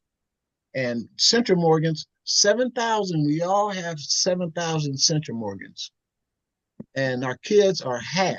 Our grandkids are half. That makes them 3,500 or so, right around in that area. Our grandkids are half of that, 1,700 in that area. And you can actually see this. This is my son, Jerry Jr. He's 3,400. This son, Donnell, he's 3,400, 3,500. Bridget, my daughter, this she is 3,500. My brother's 2,600. This is how you can start understanding how people are related to you. And we go into more details because we have more tools that we use. And my granddaughter, here she is, Destiny, she's 1,900. And my grandson, Delon, he's 1,890, right in that area. So you can tell those are the areas. So I wanted to share that with you. And here's where on your matches, you can do it with the Pro Tools, by parent. And let's click on that. This gets interesting. And this is where on my reach out text message, I use these names. You see, Bernal, Jackson, Joe, Moss. When I told my story about my father's side, and on my mother's side, I use these names because these are the most common last names which can be found in the trees of your closest maternal matches. And look, I have 9,700 matches on my paternal side, and I have 96 on my mother's side. Ancestors just now started doing this. They help, but you still got to verify it. Everything isn't, exact, but it's very helpful. So this is just some of the Pro Tools things that I wanted to show. And for some of the newer members, I want you to see. And here it is. This causes a little controversy, but this cuts through the chase for those who want to really do some speed researching and connect with your individuals, your DNA cousins who are out there now. Look at this one. It's by Ancestor. Click on that one. And what Ancestor does, there's a new, we were there when it was a beta. A few years ago, about 4 years ago, it was beta. They started this through lines, and you have to watch out for it because it's like what you were saying. Someone was talking about the wrong information. This cousin wouldn't give you the right information, and then when you did the true lines, they showed up incorrectly. Is that right, Diane? Yep. And so everything has to be verified. But for those who, you're working your way through it before you get to the level of some of the experience level, and you can detect a fraud when you see one. It doesn't matter if they're relatives or not. When you're dealing with this DNA, you got to be tight. You got to be able to verify your information.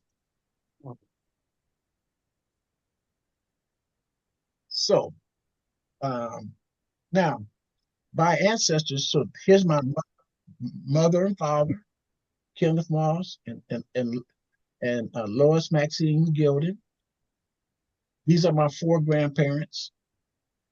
By the way, I'm gonna ask everyone that's on this this Zoom meeting. Can you name your 4 grandparents? Yes. Well, Yes. Statistically, only about 50% of Americans can name their 4 grandparents.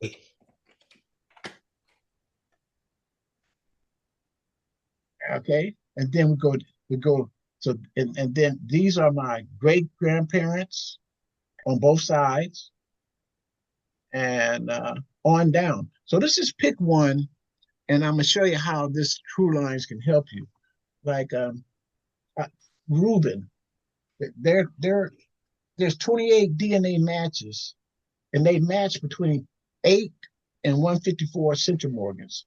So you go over here, you click that, and look how it's helping you. It's cutting through a lot of the chase. Here's my second great grandfather, Reuben Thomas Moss, and he's the one that migrated from, oh man, what a story. He migrated from Kentucky, Alabama, Arkansas, the family, the Moss family, Alabama, Arkansas, and then to California. He went to California with his sons who were porters. But anyway, here's 5 matches from this Reuben Thomas. And so here's one under the McKinney. And so this person matches me 21 and 3 segments. So I can reach out to that person from Curry Moss, Burnell, just fly out. Look at these people. There's a Roxanne, 77 centromorgans. Fanny, I talk to her often. Just the Nana, and then who else is this one?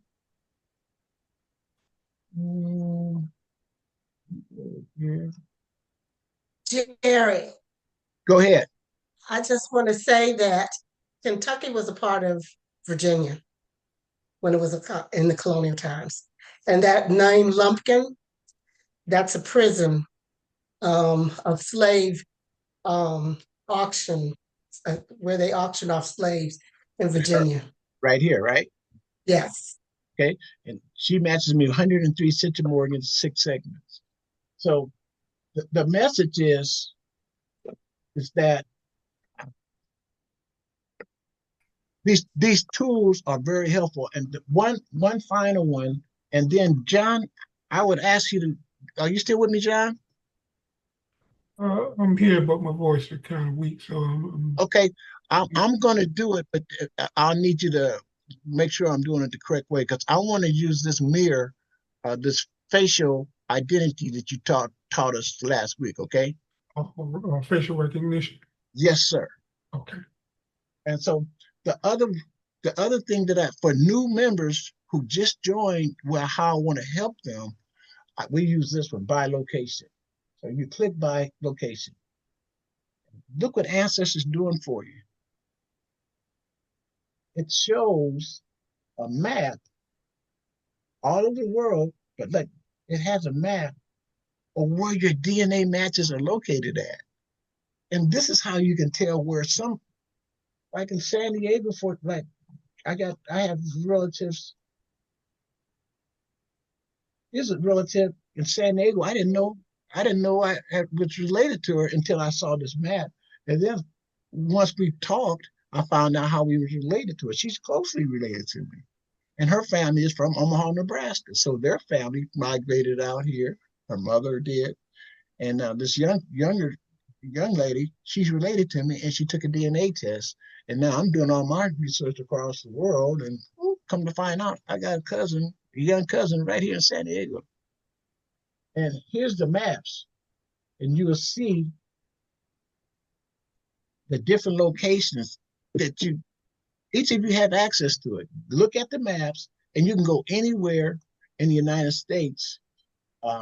Like Diane, she's right up here in Fontana, for example. She lives there, but I have three relatives that are in San Bernardino, and here they are, and there their names are. So that's a tool. And then let's go over to the East Coast. Oh, and now here's my hometown, Omaha.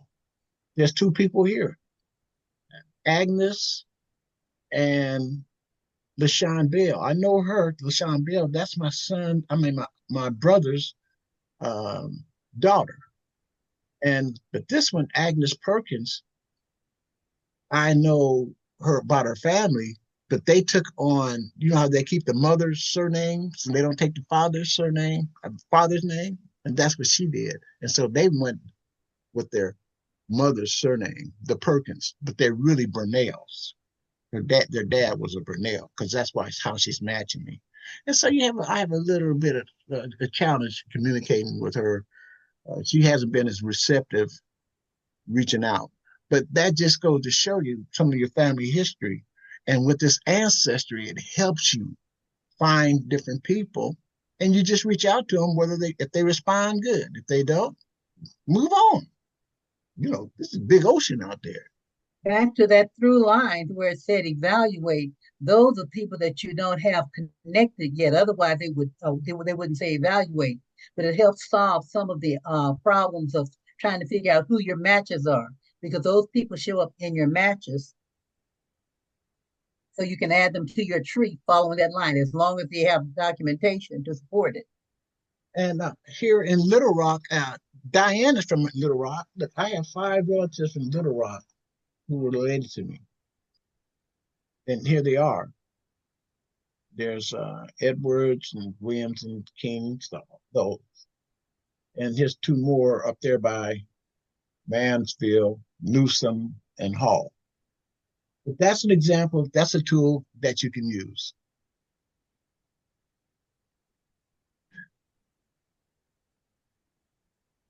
Okay, John, I'm gonna do this. I'm gonna get one of my relatives, and I'm gonna show you what I learned from John. This is part of the Pro Tools exhibit. Let's go to home. Let's get somebody in my tree. Let's go to trees. Go to tree.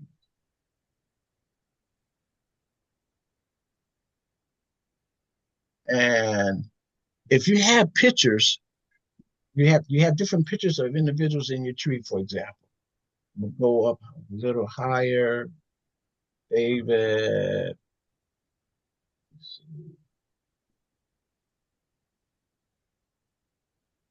Okay, I'm gonna click on my Reuben.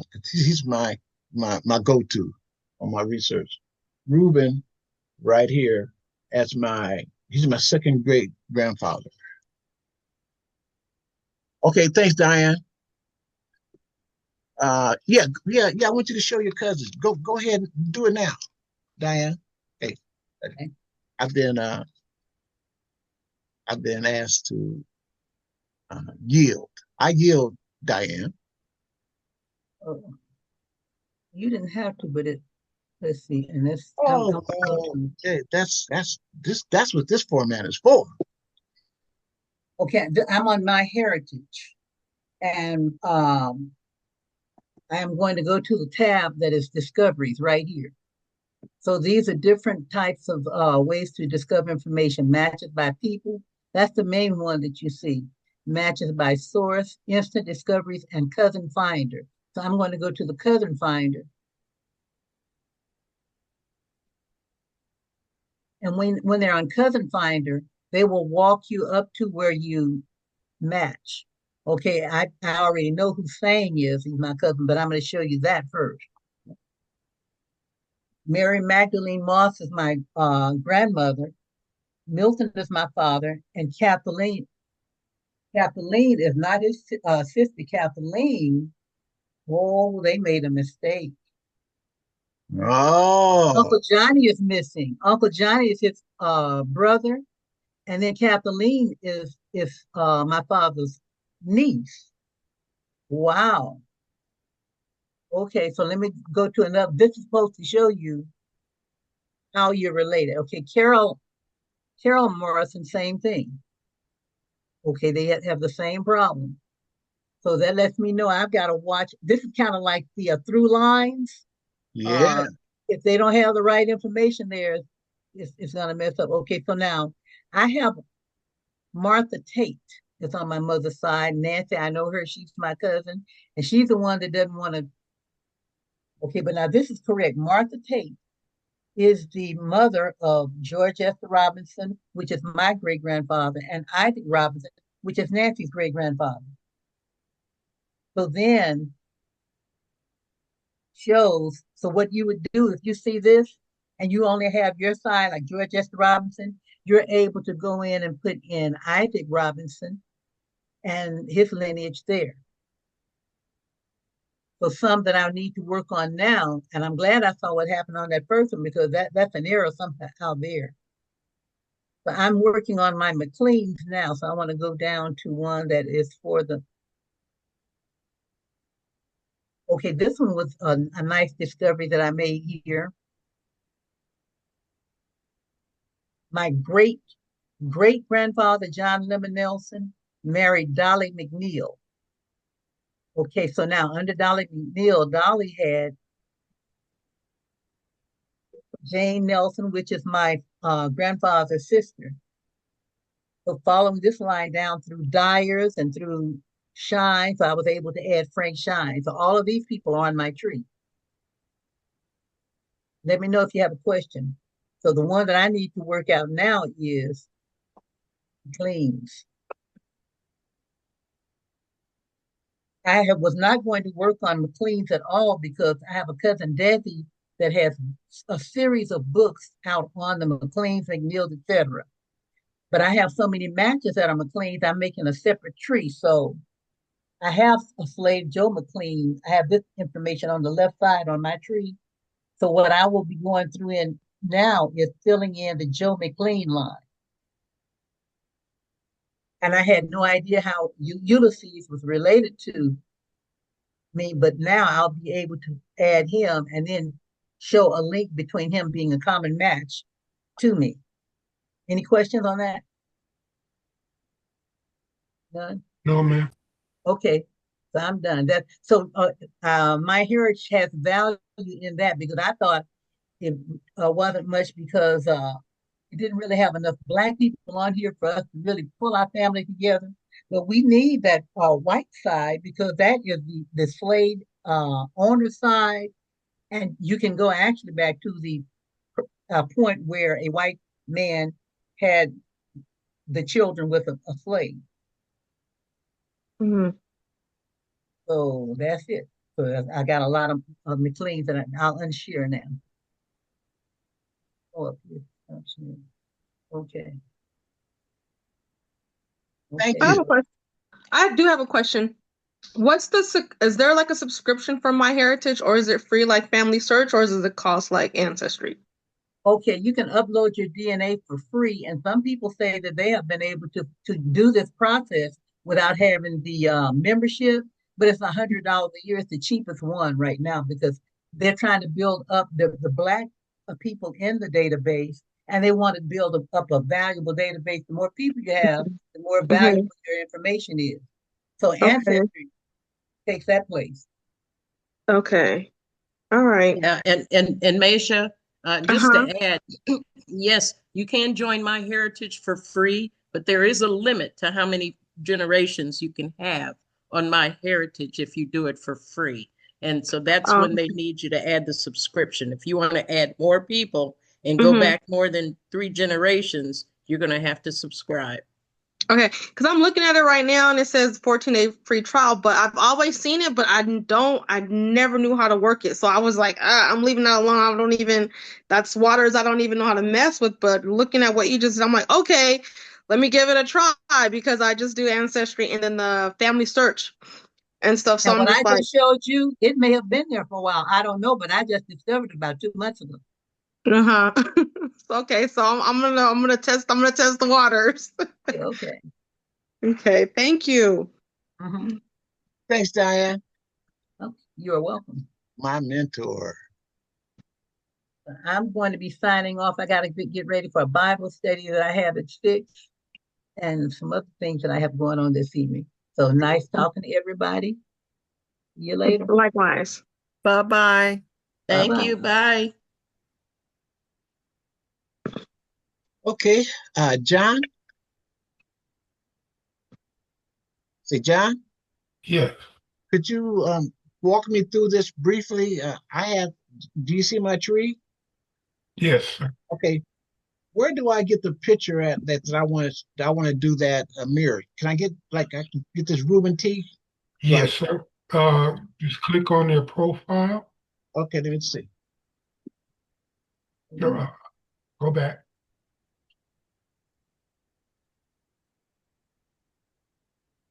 Ooh,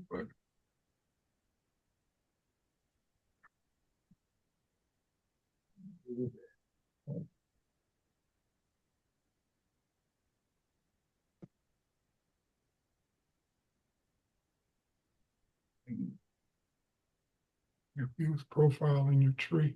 Okay, Okay, there you go. well here he is. Yeah, Now go to the gallery where it says facts, hints, and gallery. yeah.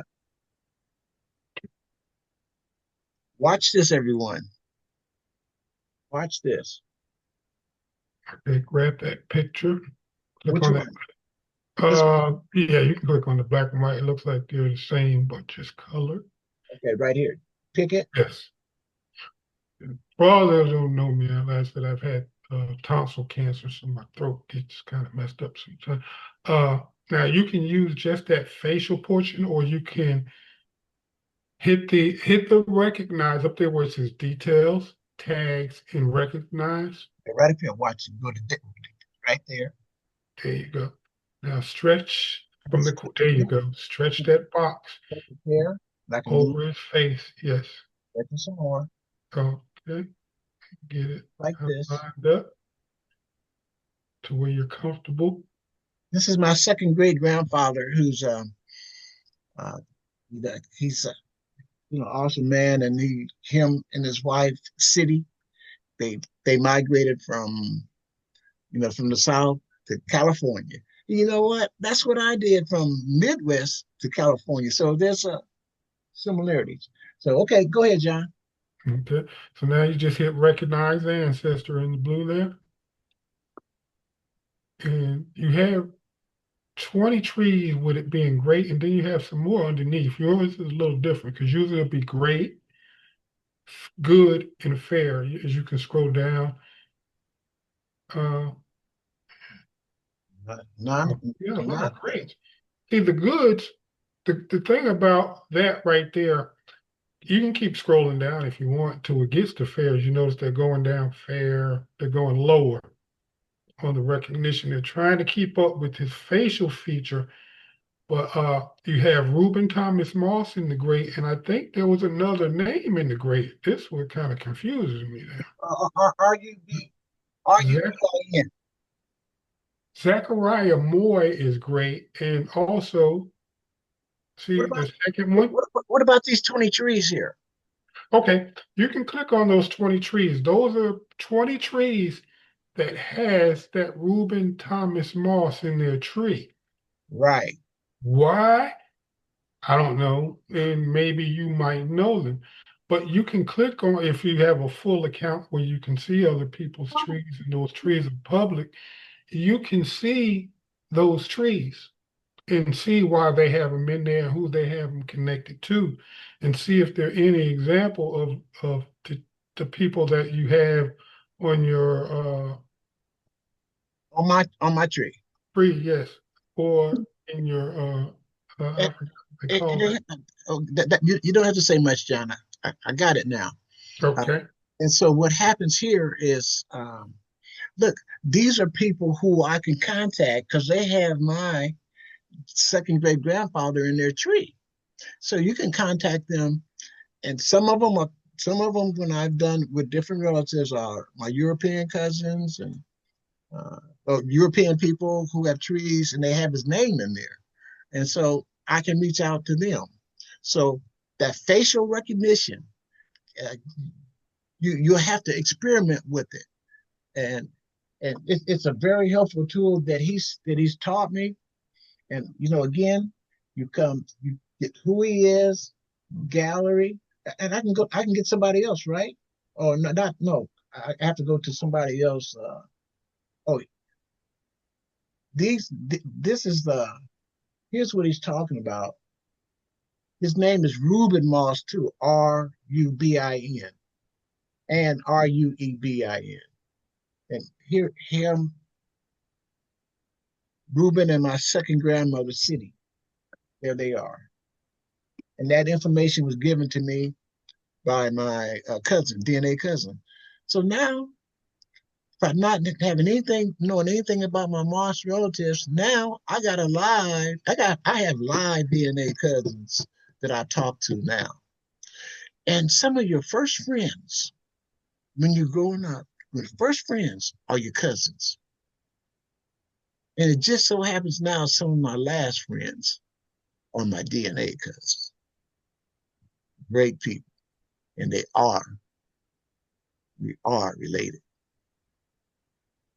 And when you do find a picture, who else has the picture? Look at all these different people who share their name, share the pictures of who they are, and you can reach out to them and build a relationship, with them. So these tools are very, very helpful. Now, any questions on that? Does anybody have any questions that you want to ask? Uh, I do. Oh, go ahead. Go ahead. First, let them go first. oh, okay. I was just gonna ask. I put in the chat, but maybe even try with a headstone photo as well to see who else may have the same headstones. I guess that you have in your, Does in that your. work, John? I've never tried it, but Okay. we can try it while Okay. we're here. If Okay. people would like to try it, yeah. I had one in there. Let's do that. Mhm. Only thing I noticed with the one that you just had, great, when it says great, it's usually a definite connection most of the time. You had two definite connections, but the problem is you had two different names to the Great Connection. So usually when it says great, if you can go back to that for a minute before we do the headstone thing, I'm curious about that. Okay.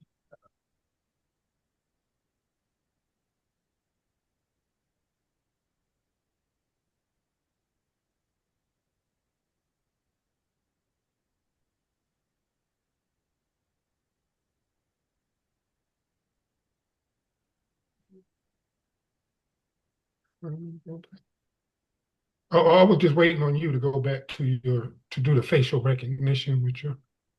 Here's my tree.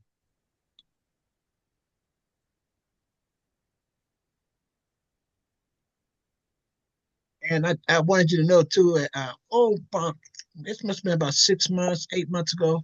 I got serious about my tree. First, I would just go for hints and just put everything in there. But I said, no, I have to clean up my own tree. So they're giving us tools. I have Family Tree Maker, and they have a tool to eliminate duplicate matches, duplicate people in your tree. And this Pro Tools have tools that help you. They identify people who you have twice in your trees, and you can do your merging there. So this DNA process is a continuous process. You have to keep maintaining your tree, and you have to also protect it. You wonder why you see these trees that are private. When you do all the work that you've done, different people have different views on this.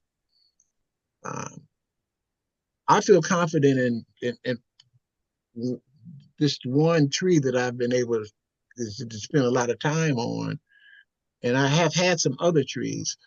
But when you have a tree that you've done a lot of research on and you're pretty tight on it, you might want to make it private, and then you can change the name and open it up to the public. But you got to always have the main one. You have your main tree private because you don't want people going in and disrupting all the information that you worked on.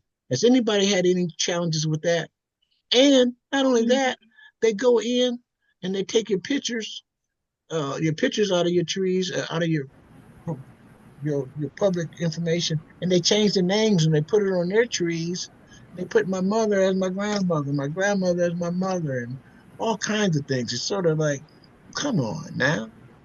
If you really want to know, reach out. Don't just take it and take the information and just pin it on the wall, like to see what sticks. That You know dog, what? May I that say dog something, don't know. Jerry? Go ahead.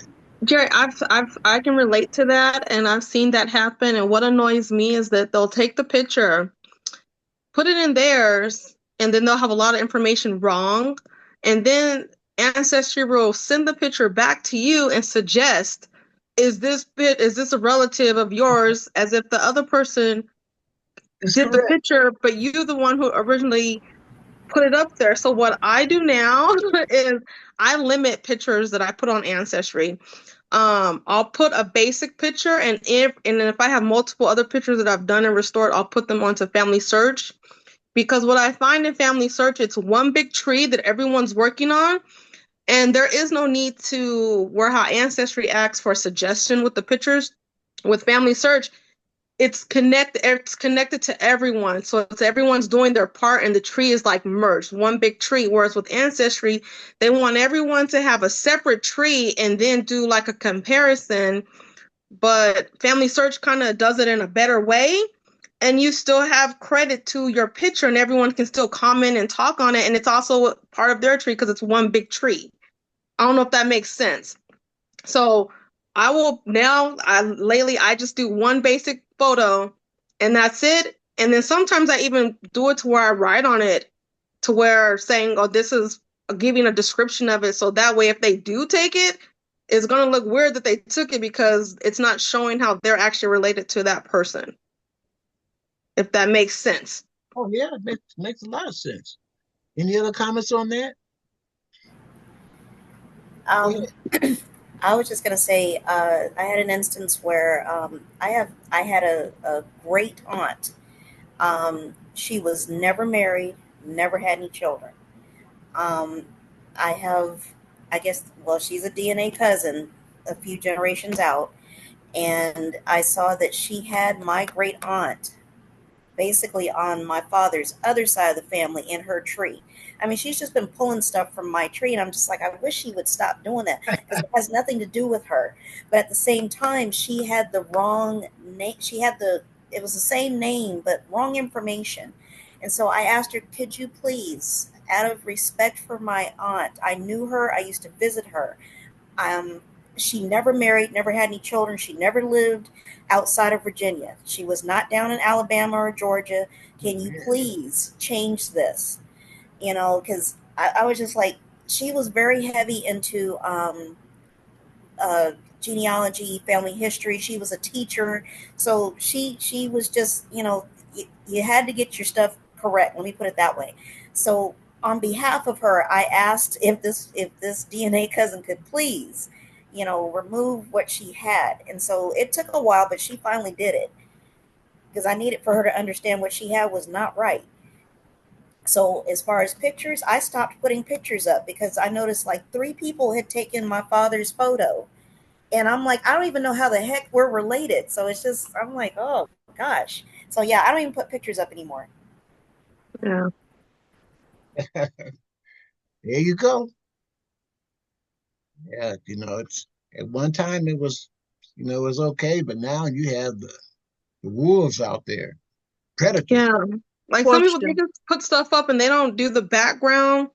Not the back. It's kind of like when you write a story and you got to put your credits and stuff. They don't even do that. They just see it and snatch and put stuff everywhere. And it's just like, that person don't belong there.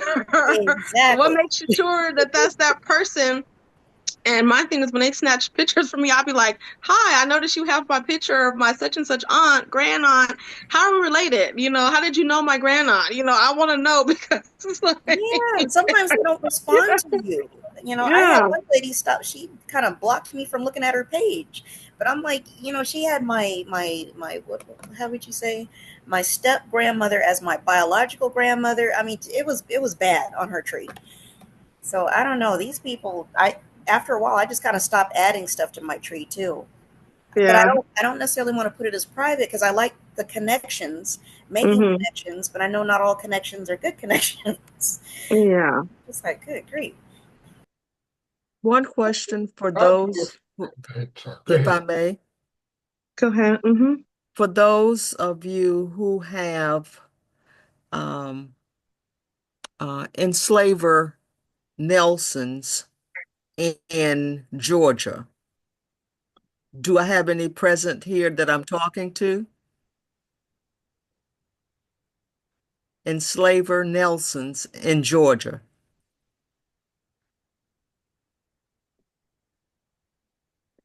I don't know. I can check.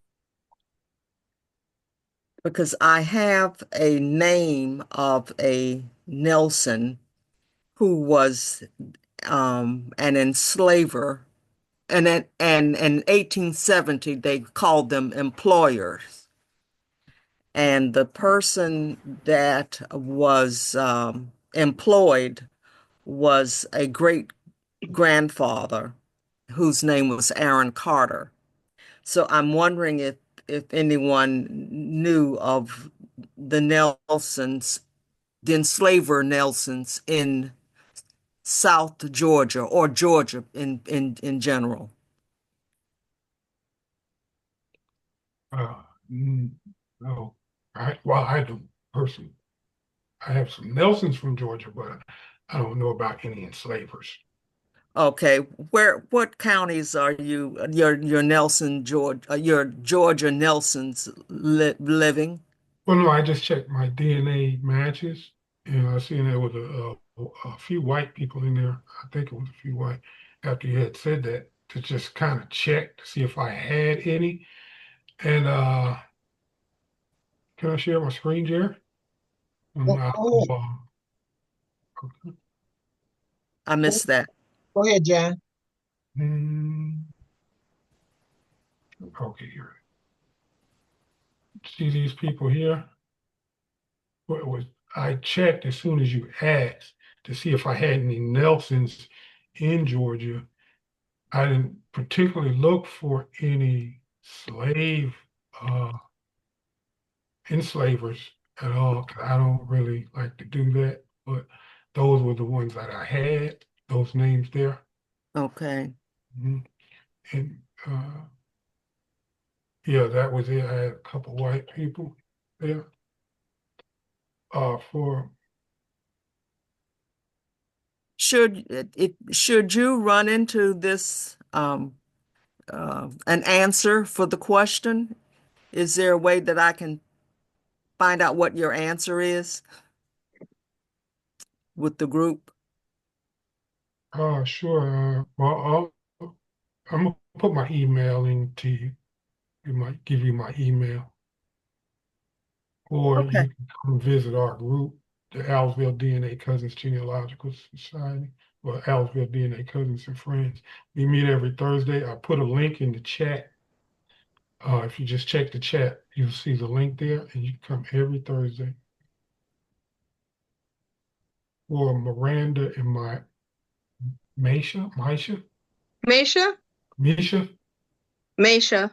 Oh, okay. Yeah, my daughter's name is Maisha. I'm sorry. But yeah, I've done that. I've used people's picture. Matter of fact, I've done it today.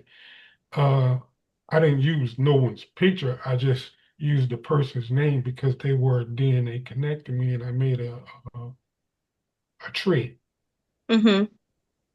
instead of a tree, and I had to use their names. But I've done that before, and someone's contacted me and asked me the same thing. Remove. Only thing I had that was strange and was strange to them was that I had a stepmother or adopted mother instead of the real mother. But me and the real mother were connected. And I always try to figure out how I'm connected to a person that shares DNA with me, especially if they're in the hundreds and 50 and above. And these two, Mm-hmm. her and her sister were 50 and above. The mother was 100 and above. They're not contacting me back. I'm trying to reach out to them, like Jerry had his letter. I'm trying Uh-huh. to reach out to them, and they're not responding. But I know how to work DNA, so I just went ahead and did things on my own. Only thing that was wrong was the stepmother or godmother's people that she had in her tree. She had her as the mother. She didn't have her real mother in. So she asked me, could I remove, because the other family members that were on the stepmother's side were wondering why I would have put that in the tree. Well, because you put it in your tree. But everything else was totally right. I did Mm-hmm. my own research and it was totally right. You're not reaching back out to me, but the time you did reach out to me was because that one person was wrong. So I just, put the real information in my tree. Mm-hmm. So you got good people, and I had other people helping me, with it, and they were good at what they do. Matter of fact, one Mm-hmm. went to the genealogy school, so we were just sitting there just trying to figure out, why the people are so close, and we were putting them in the tree to try to get a context of the family. And Mm-hmm. like she said, everything else was right. It was just the other people, the steps Mm-hmm. were complaining about that. So I have no problem removing people's stuff because that's people's personal stuff. I try not to use it at all, really. Mm-hmm. But if your DNA connected to me or in the area that I'm from, especially if you're connected to me, I'm trying to figure out some things for myself. I'm good enough to look. Uh, you know, at people's stuff and I know the numbers. Uh, I come here with Jerry's to get a glimpse of what he got going on because I found a match that matches on GEDmatch, me and him together. So obviously me and him don't show or I haven't seen on Ancestry, but that person that matches that I use to use both kits on GEDmatch, we do have somebody that matches us and she comes to our group. So I would enthuse everybody. Don't go at people hard. People are just trying to figure things out. Some people are real good at what they do and found some of if they put them in the wrong place, well, that's somebody that's just copying trees. But some people can kind of figure you out. I'm waiting for somebody now on something I've been working on today alone that, they haven't reached out to me yet. They will because I'm putting that stuff in the tree. If they ask me to disconnect it, I will disconnect it. But I will also have it where you can't see it either, unless you have I give you access. And I haven't given people access to my tree. There's a certain region that we use that where Jerry comes sometime to our meeting. It's called Pickens County, Alabama. If you have DNA done, put Pickens County, Alabama here in your, let me share my screen, Jerry, if you don't mind. Go ahead. Yeah. Can you see my screen? Yes. Okay, let me refresh and go to my DNA matches. Here, if you can see where it says search, Pickens County, Alabama, and just hit search. If you have someone from there, contact me or come to my group. I can help you. I can help you out because more than likely, if I don't know them, somebody else knows them, but we're all kind of interconnected. But let me just hit search. Pickens County, go ahead and hit the search. So far, I haven't met a person that I asked to do that didn't have someone from that area, someone that we can kind of connect you back to. And more than likely, if you connect to one of us, we already know you're connected to either South or North Carolina, and we know the person or people that you're connecting to. And a lot of those people have moved on from Pickens County area to like places like Michigan, Chicago, California, and all that. And it just, for us, it's easier to catch you where we're at and take you out and tell you who these people are. And I will yield, Jerry. Thank you.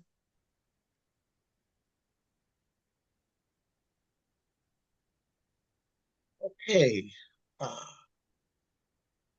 Miranda, to answer your question, I want to share my screen what it showed me.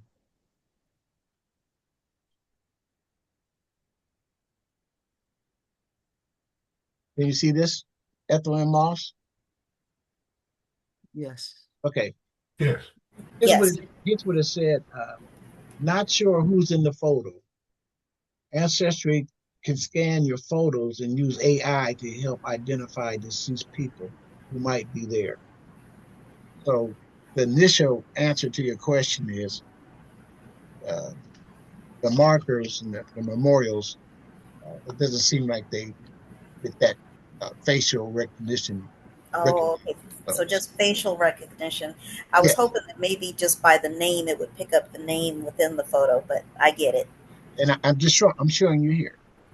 Yeah, yeah. Okay, all right. Well, thank you. I appreciate it. That's what we're here for. Uh, Donnie, Denise, Denise, Yes. how you doing? How's your stamina how's your stamina going so far? Are you okay? My stamina's good. Okay. Well, this is a portion of the meeting where uh, I delegate a person to be open session. It's called Open Microphone Sunday, and participants will be able to discuss any subjects that's on their mind. And the co-host, Denise, will be named the mediator of this special session.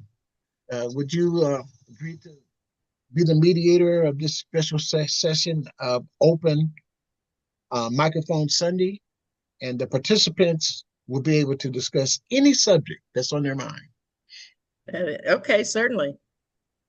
It's all yours. All right, participants, what's on your mind? What are you thinking about? What are your concerns?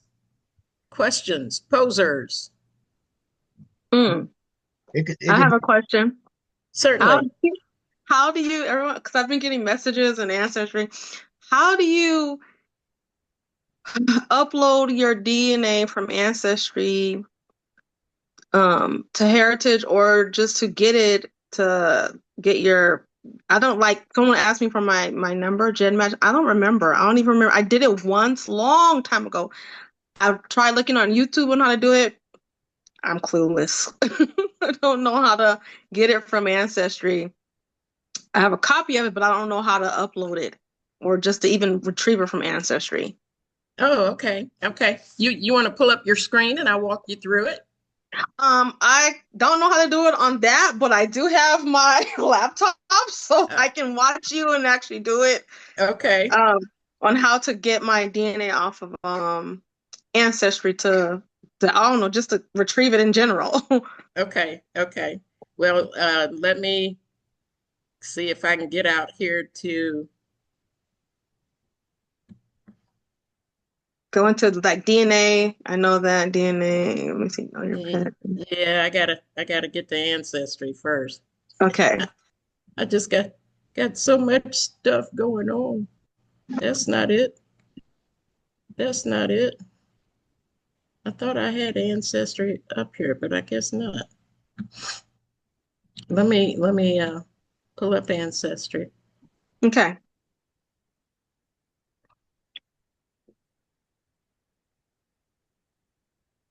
And what she's not able to do, and when we have time, we can have a private Zoom meeting, and I can work with you on that. Okay. Yeah. Okay. All right, go.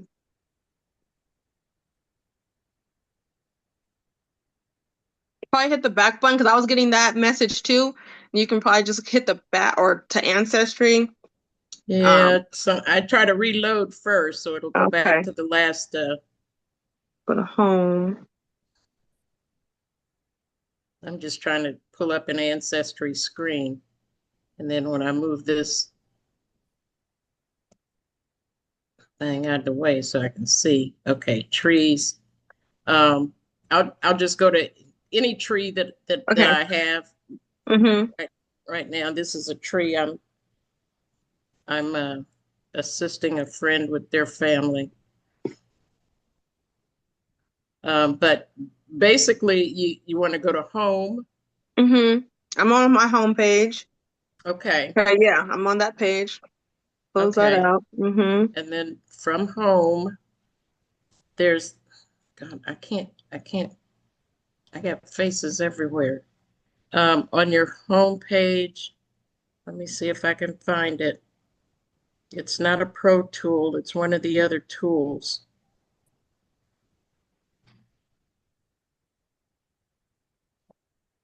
View your DNA results?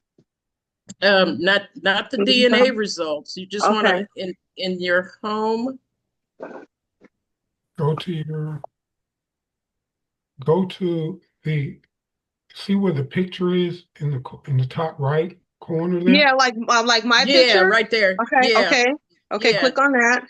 Yeah, go to your picture. Yeah, Thank you, John. You're welcome. Okay, hold on. It's not. Nothing's coming up. Wait, am I clicking on the right thing? Let's see. In Do the I click top on my right name? corner where you have your messages and the question mark, you'll see a question mark, and then you'll see. That's right. Yeah, Over to the okay. right. The On question mark. on your toolbar for Okay. Ancestry. And then it says your profile, and it says account settings. Yeah. Okay, I'm there. Okay, I got that. I pulled. Okay, I'm on that. Okay. And as soon as mine comes up, then I can see it for you. When you have so go to account settings. Okay, go to account settings. Okay, I'm there. Okay. While you're in there, you should see DNA. Okay, let me scroll down. I'm following you. Hold on. Yeah, I'm trying to walk Denise through it. Oh yeah, over here in the left, you got Yes, public ma'am. profile and then DNA. Wait, hold on, wait. Oh, go to that part. Okay, wait, I lost. Okay, go over. Okay, public profile. Hit DNA. Yes, Okay. test shared with you. And Okay. then down below, I don't think that's it, John. No, go to where it says Denise or whatever, it'll say Maisha, but Denise, go to where it says Denise Jarrett. And Okay, then, where it says mine. Okay, click on that. Okay. All okay. right. And that's Okay. when you should see DNA family tree linking, uh, Okay. visibility, test sharing, download or delete. And you want to download your DNA data. One person has hold on. Okay, I see a download or deleting. Okay, so hit download DNA data. Yes. Yeah, Okay. and Okay. of Hit course you that. have to click on that authorization to Okay. download, and then Okay. that's what you're going to take over to um, GEDmatch. GEDmatch. Okay. Yeah, I've already done it, so I So don't want to do it click that. again. So hold on, let me see. So click that. Let me see. I'm clicking it, and then it says verify account. Choose a method to verify your account. Okay. Oh, I cannot do the email. Let's see. Enter current password. Okay. All right. Okay. I got it from there. Okay. Because I'm like, then it's going to verify. I'm like, I can't verify because I'm on the phone that that I'm talking to you guys with. I can't be verify right now. Right, Okay. right. Okay. So just go there. Okay. Cancel. Okay. All right. I got it. Okay. Thank you. You're I'll go welcome. Once from you there. download that, Misha, Uh-huh. okay. Once you download that, that will be, do not unzip that file. It'll come in a zip file. Do not open it or anything. You Okay. can upload it, create you an account with GEDmatch. Please Okay. remember your passwords and stuff. No, I'm gonna have to go back on there and I forgot my password because I'm telling it's been some years. Yeah. So okay, I'm gonna go to Gen. Don't okay. Upload that to GEDmatch, and you can upload it to MyHeritage. Create you a free account with I'm gonna MyHeritage. do that too. Okay. Take that same file and upload it to MyHeritage. You can upload it to GEDmatch, MyHeritage, Family Tree DNA, and I think there's one more. MyHeritage will give you some more DNA matches. Like I found some first cousins that way on MyHeritage, and I found some first cousins on GEDmatch. But at the Okay. same time, GEDmatch has a lot. I I used to use GEDmatch a lot. I don't anymore. Uh, but I still have it because it's a need because some people still upload to it. And you'll notice that your new matches will have on the side, Mm-hmm. GEDmatch, uh, there'll be a dark green color when there are new people that have uploaded. Like recently, I've had a couple people just uploaded to GEDmatch and they're in a dark green color on the far left-hand side. Um, But yeah, if you're looking for any new DNA matches, learn those DNA numbers. I don't care Okay. what you do, learn those DNA numbers and what they mean. MyHeritage has the CM explainer that we use in our group. Uh, and we can tell you, like I said, Jerry, I'm sure, Denise, I'm sure can show you how to upload that stuff. We have people in our group, such and even myself, can show you how to download and upload it safely and show you how to use them and find what you're looking for. Most of your people are going to be in the third great grandparent range when they get kind of low, from 3 on up to maybe 20, 21 or so. They're going to be in the third great grandparent range. Do you have a big enough tree or enough people in your tree that go back that far? If not, it's time to start working on them, see if you want to mess with this DNA. Mm-hmm. But you'll have fun doing it. That's one good thing. I love it. There. Okay. Now, There. I have about like 4,000 family members in my tree. Back 8 generations on my dad's side and maybe 6 on my mom's side. okay, so yeah, you'll be good enough. Do you have any people from Pickens County? Now, Not that I know of. Not that I know of. have you checked your DNA? Like No, a I haven't. Yeah, that's all. Now with our group, that's all we ask. Uh, I want to do some more work with Wikitree, and I know Denise is very good with that. And I asked her to come to our group, and spread that information. Now she can go into Wikitree. I'm not even going to touch it. I have a tree up there.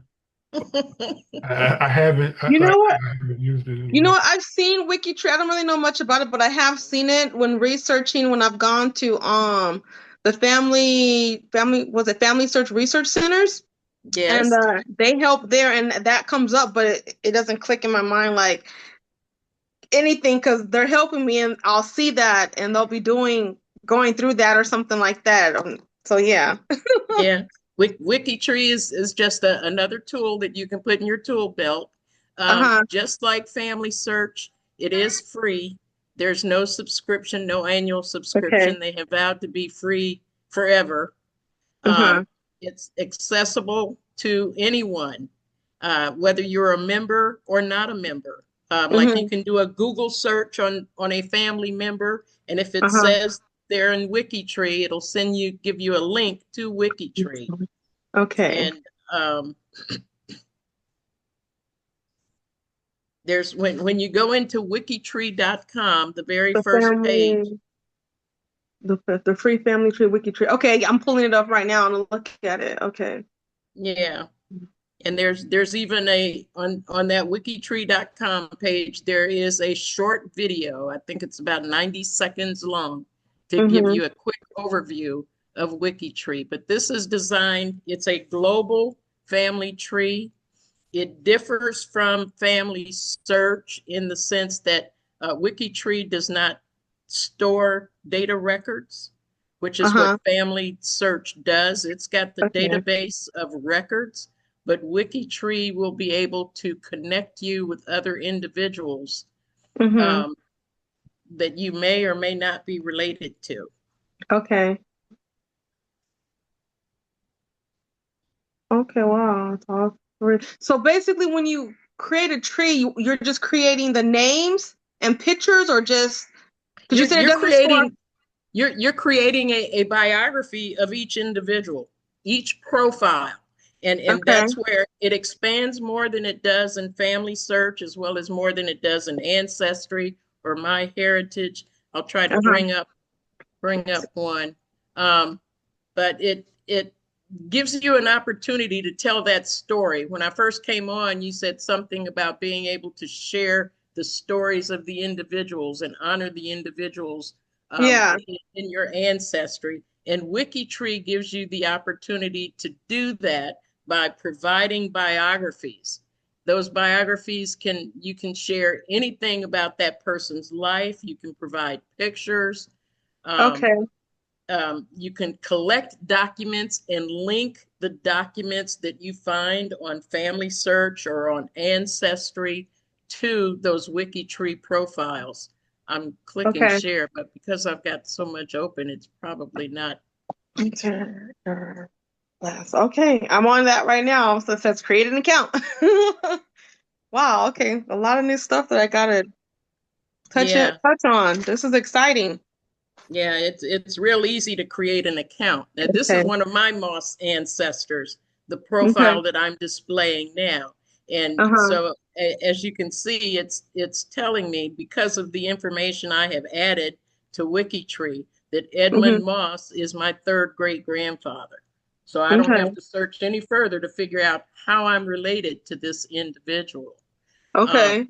it's got there's as you see over here, there's various privacy levels. We have 7 Mm-hmm. different privacy levels. Now this Okay. individual, since he's an ancestor and it goes so far back, Mm-hmm. um, it's an open level, but I can show you the other privacy levels. There's 7 different levels in case anyone's concerned about privacy. I know people were talking about pictures being shared and things of that nature. You can lock those pictures down so they can't be shared. You've got these are the various privacy levels for the biography itself. So you Uh-huh. can you can make it private as a profile, but then you can also have part of it public, like the biography. Let's say you've got a person that's notable in your family, or a person that you want to honor in your family and share their historical value to the African American community. And I'm just saying that because you're African American, but there's both out here. This is not strictly African American, but when you make it private with a public biography, the profile is private. However, when people go to it, they'll be able to see the biography. The easiest way to display that, I guess, would be to go to my profile, because if I go to my profile, you'll be able to see me. It's got some information about me, what my interests are from a genealogical perspective, and whatever else I want to share. Those other badges and things are just accomplishments, things I've done within Wikitree. But then it shows my family just by name. And then it shows, these other categories. So you can actually specify, like when John says, do you have somebody in what is it? Pritchett County? Yeah. In that county in Alabama, you can have a category for that county in Alabama, so that when you click on that category, you can see other Wikitree profiles that have already been designated as living in that county. They were either born there or they passed away there, or lived there sometimes throughout their lifetime. Other things, if they went to college, or if they're part of a fraternity or sorority or any other kind of organization, NAACP, what were their accomplishments? And you can categorize those so that you can see how they're included with other folks. And then, of course, there's the biography. And this is because I have designated that this is a private profile, but the biography is public. I want people to see my biography and the things that I'm working on, and that sort of thing. And then also, if there's other Wikitree members that have taken a DNA test, they can identify that in Wikitree. You won't be able to see the actual test, but you can see where to go to further your research. So for example, I did do an ancestry test. So you can go to Ancestry and you can look up my name and look at my DNA test to see if we're a match. If you're in GEDmatch, you can look at my GEDmatch ID and pull that up in GEDmatch, and we can see if we connect there. In addition, there's other Wikitreers that have put profiles out there and indicated their DNA testing information. And these are people that I am related to. So, and it's showing how they are related to me. So in this case, Cheryl Jones, based on her test results in 23andMe, we're 3.12% connected. This is my profile, so I'm 100%. But this is telling me Cheryl and I are connected in some way. I can pull up her profile and see how we're connected. Same thing with these other two. And you see the numbers are declining each time. So like Cheryl is on my mother's side, Ashley's on my father's side. I just happen to know that because I know these people. But this is this is an X chromosome. So that's telling me she's on my mother's side. Same thing here with Ashley. She's on both my mother's side and my father's side, because there's an X chromosome. I didn't see that before. But the G2G forum represents genealogists to genealogists. So it's like a section that you can go to out here on Wikitree, and you can ask for help from other genealogists. If you're looking for somebody, let's say in Jamaica, because you know you've got ancestry out of Jamaica. Well, there's Jamaican genealogists that are members of Wikitree that would be happy to help you and you don't have to go that far. If you've got someone in California, say San Diego, I'm making that up, but you need to find an ancestor, you can ask that question out there on the G2G forum, and someone will volunteer to help, because we're all out here. Not only are we researching for our own family, but we're also helping others find their family. Yeah. And you will find there's a lot of genealogists. I mean, certified genealogists. I'm a family historian. I've never gone to school and gotten a certification in genealogy, but there are some that are certified, and even some, they do blogs, they do presentations when they go to genealogical conferences and things of that nature. So there's a lot of them that are very involved. And this is pretty much just, stuff I've included to break mine down, earliest known ancestors on my Y chromosome side, on my X chromosome side, my advance directive. Now, see, to me, because I'm getting up in years, I'm concerned. What happens to this information? I'm doing all of this work. If I pass, what happens to it? Well, I've put an advance directive out here to Wikitree that says if I'm incapacitated or whatever, I want the Wikitree staff to take over the profiles that I have out there that are solely my responsibility. I understand Ancestry just initiated something similar to that. So they now offer an advance directive as well. And I haven't gone out there yet to look into it, but it's very similar. So if something happens, Wikitree, again, it's public, it's open to anyone. However, there's still some profiles that are private and nobody can see because I'm working on it. Make that bigger for you. Thank you. I see you trying to get close. So I'll make that bigger for you. But, those are the types of things that, we want to pass this down to our families. Yes. That's what we keep saying. But then what happens when we leave and we're no longer the people in the family that have all the answers?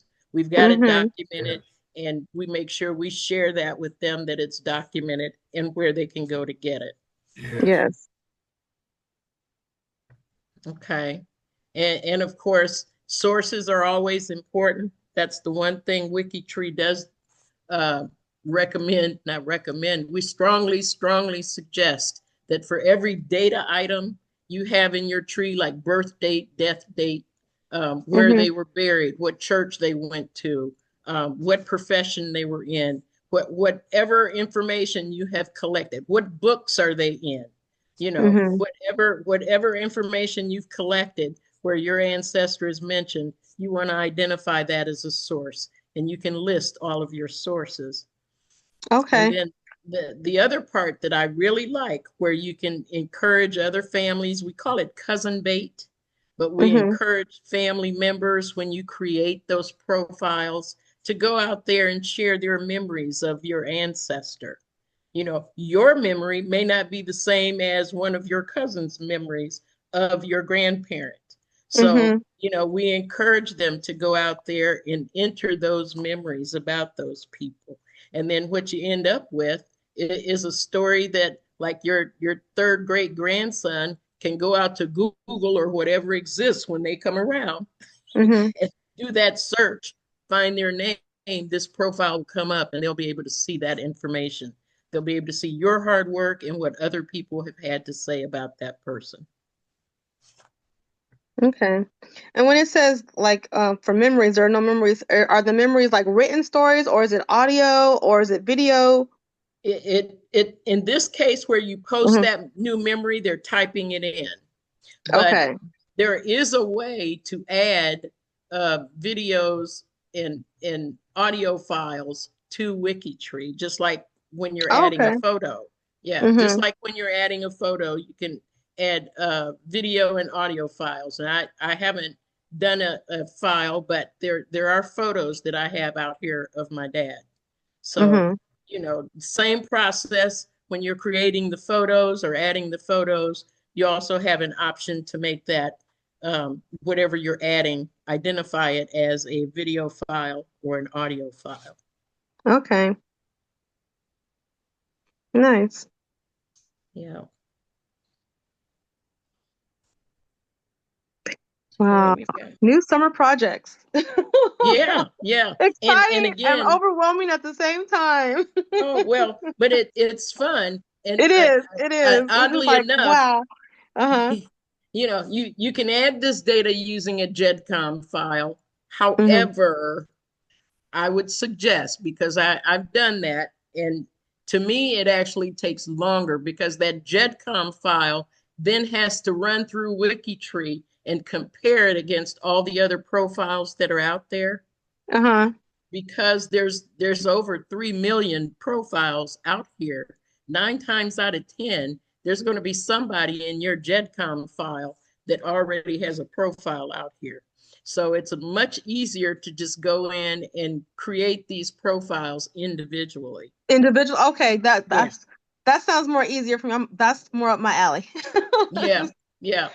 Because I Okay. mean, with GEDcom files come with junk, what we call GEDcom junk. Okay. Stuff that, you know, the program it's in, this information may be useful for, but then it's not useful for the program that you're putting it in. And Yeah. that's the same thing to keep in mind when you're uploading a GEDcom to GEDmatch. There's GEDcom junk that's lying behind the scenes. You Mm-hmm. can't see it or probably can't see it, but if you're wondering why certain information comes out different, it's because of the junk, Okay. for lack of a better word. All right. Okay. Why, Mm-hmm. why I want you at the Aliceville DNA test. I've Yeah, heard. yeah, Yes. Uh, I said I have a wiki tree myself, and I don't. Like I said, I didn't want to because I got a tree on Family Search, and I have a tree on Ancestry, and the wiki tree. Like I said, it took a little bit more work because the wiki tree is a little bit more specific. If I share the yes. screen, I'll show you, and this where you know. If you can see. And I started with, just Oh me, wow. my dad, my mother, my Uh-huh. grandmother, well, her mother and her father, then my dad and his mother and his father. I think there's a little bit more to this tree, but I Mm-hmm. stopped after a while because I was working in two trees. I was working on Ancestry and I was working on my family search tree. I said, man, that's just too much. I'm gonna just work with Ancestry for now because Ancestry is my pet peeve there. But I can always switch back. But when I started this tree here, it was a while, and then Wikitree just kept upgrading and upgrading. I said, man, I'm not going to be able to keep up.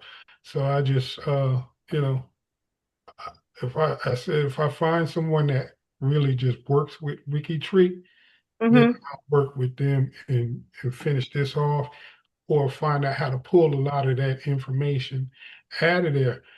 Uh, Certainly. yeah, and then like with my let me see if I can share this other one here. Like today, I was working on see these people in this tree here. This is my tree on Ancestry. Mm-hmm. Mm-hmm. It's like I said, you got to make your little dirty tree to find out how some of these people are connected. And this is what I did with them. They're my DNA matches, and they were matching Mm-hmm. with DNA matches. And I just pulled them and just put them in my tree. So that thing that who was it, Maya and Miranda, you got Mishi and Miranda was talking about. I'm that kind of guy. I would do that to try to find out how we DNA connect and how you DNA connect to my other DNA connections.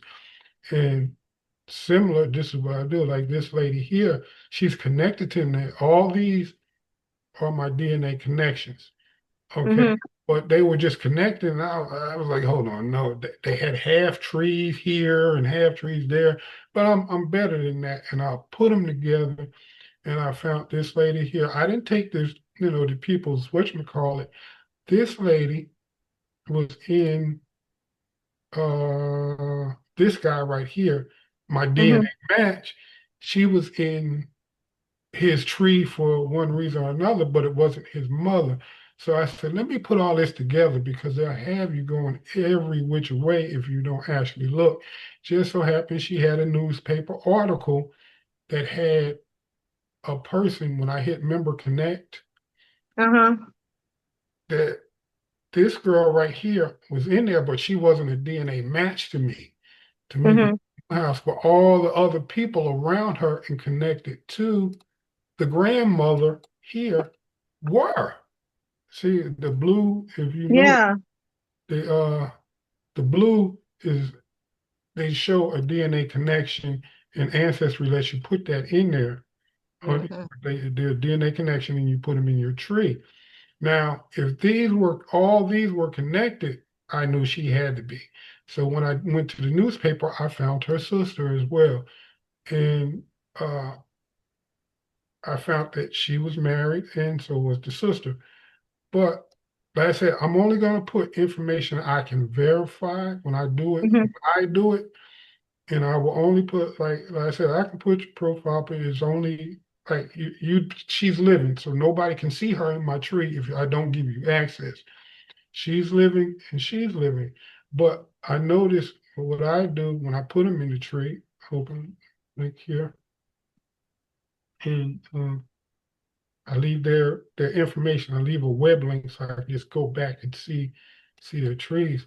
But I also just look at the shared DNA match, like Jerry was showing you in the Pro Tools, and see how close they were.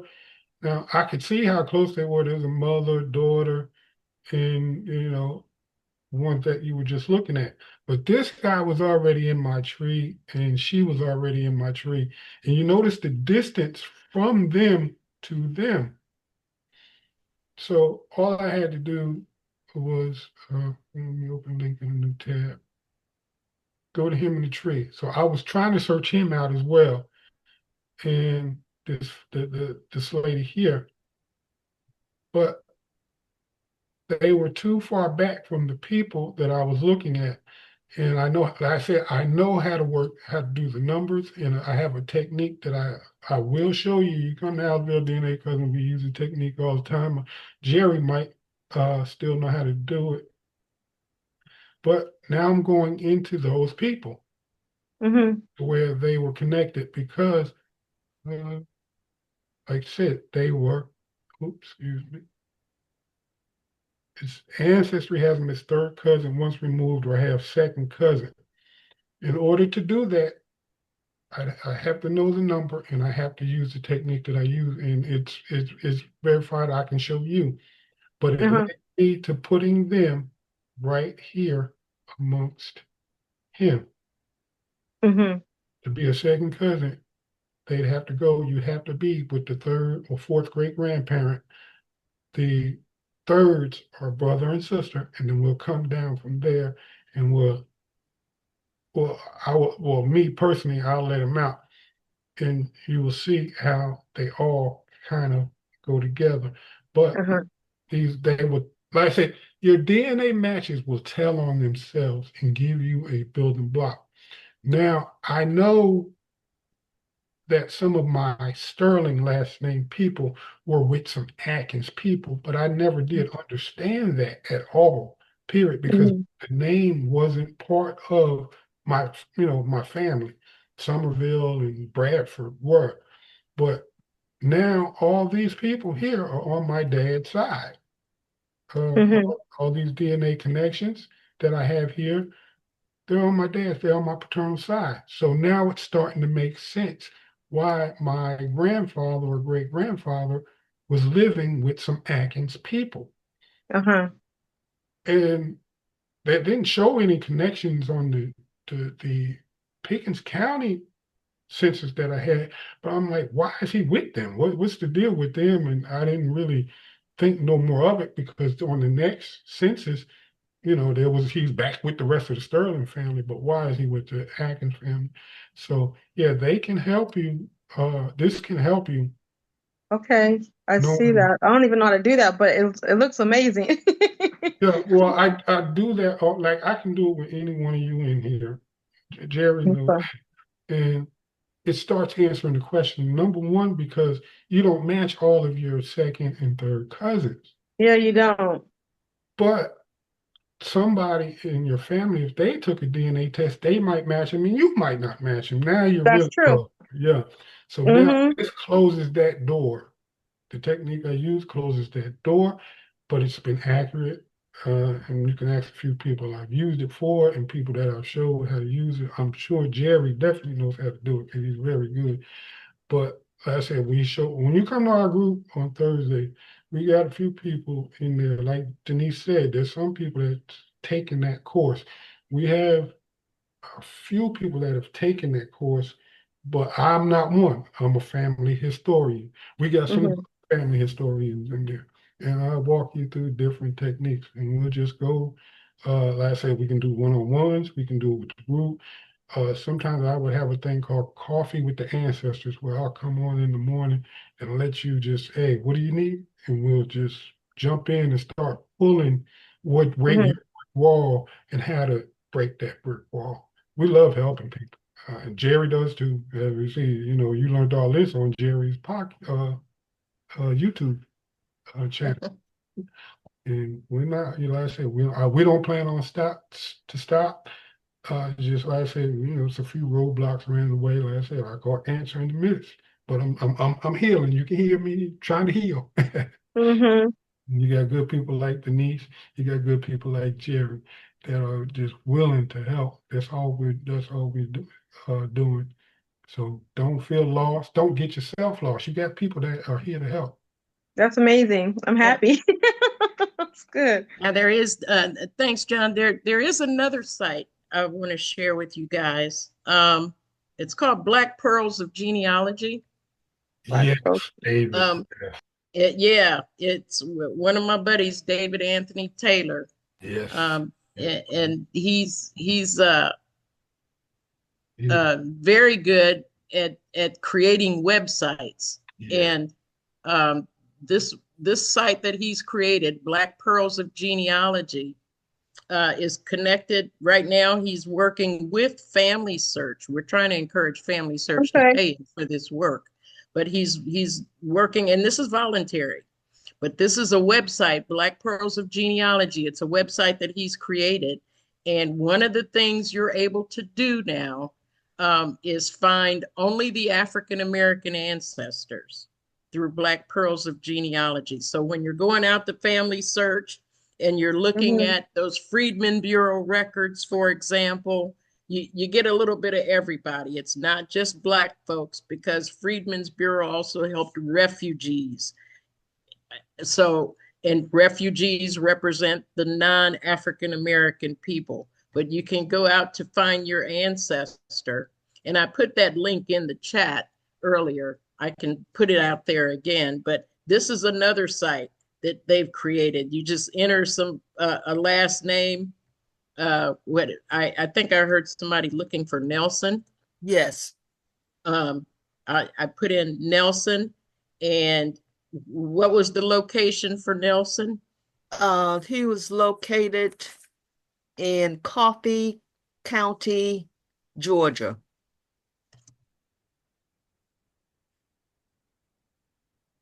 Okay, let's see how many Nelsons we get on this search for Coffee County, Georgia.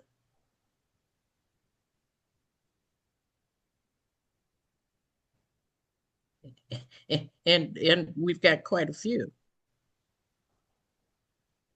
Well, do we have a W.J. Nelson? Let's see. WJ. We'll expand that to WJ Nelson and break it down a little bit more. Now there's a JW. Oh, that would be helpful. And and would he have a wife named Nancy? Um, let's see. I think she did say if I'm not mistaken, she said he was an enslaver. That's right. He is an enslaver. So we're talking about A white. rec Oh, but records before 1870. yeah. Oh, So okay. this is just for the African Americans. Oh, So now, oh, yeah, wrong. Yeah, wrong that's group. okay. That's okay. Because what we can do, if you saw, I clicked on the little family search emblem there. Mm-hmm. And then what that's going to do is take you down to, there's what we call full search now. If I can get to it. I got so much stuff here blocking me. But there's a full, what they call a full text search for family search now. And it could be because I'm not logged on to family search right now, so it's not showing up on this page. But when you click on that emblem that says family search, you'll be able to go to a full text search, and you'll be able to enter name, location, um, and whatever, and then that full text search will bring up other Nelsons that are holders as well, and you can specify the year, not the birth year, but the range, the time frame, anything before 1872, because that's when the Freedmen Bureau pages ended, was in 1872. Okay. So it started in 1865 and it ended in 1872 because these were run by the military. Your Freedmen Bureau records were retained by the military, and Family Search has those records. They're the sole owner of those Freedmen Bureau records. That's it. That's precisely the period where I need to find him and his family of orientation, as well as his, if he married during that 5 year period, that's perfect for me because I'm having to reconstruct him with the Lawson folk that he married. And Yeah. if I can do that, I'm headed back to York County, Virginia. Okay. Okay. Yeah. And you can do that. Also through Black Black Pearls of Genealogy. God, this thing, York every County, time I move Virginia. it. Hmm. You said, who said York County, Virginia? I did. Theodora. That's coming up as Ernest Johnson. Yes. Where in York County, Virginia? Bum, bum. He And, didn't say.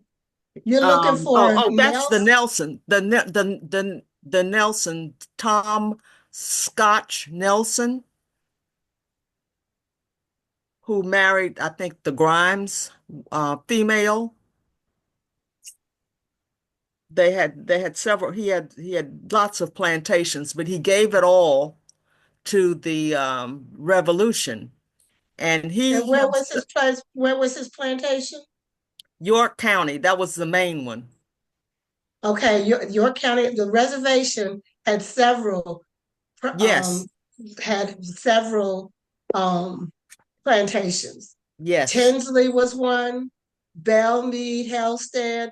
My people were from Charles's Corner, well, all over. So Nelson District, as the enumeration districts, as the population grew, they kept breaking down the districts. It started out as Yorkshire, then went to Nelson District, then broken down to Bruton and Nelson. So when you say Nelson, you're still talking about that entire area. Let me give you my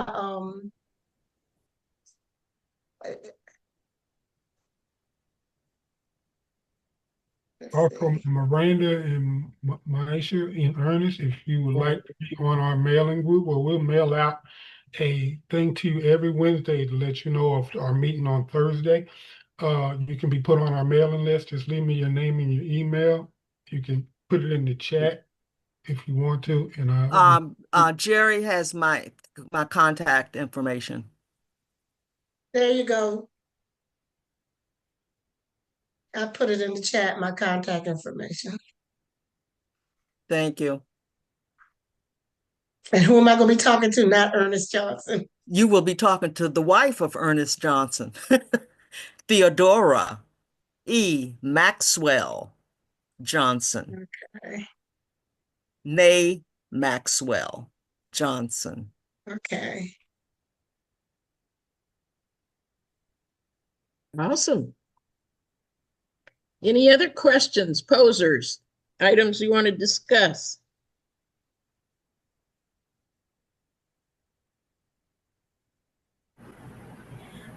you did good with me for the Wikitree. That's the one I want.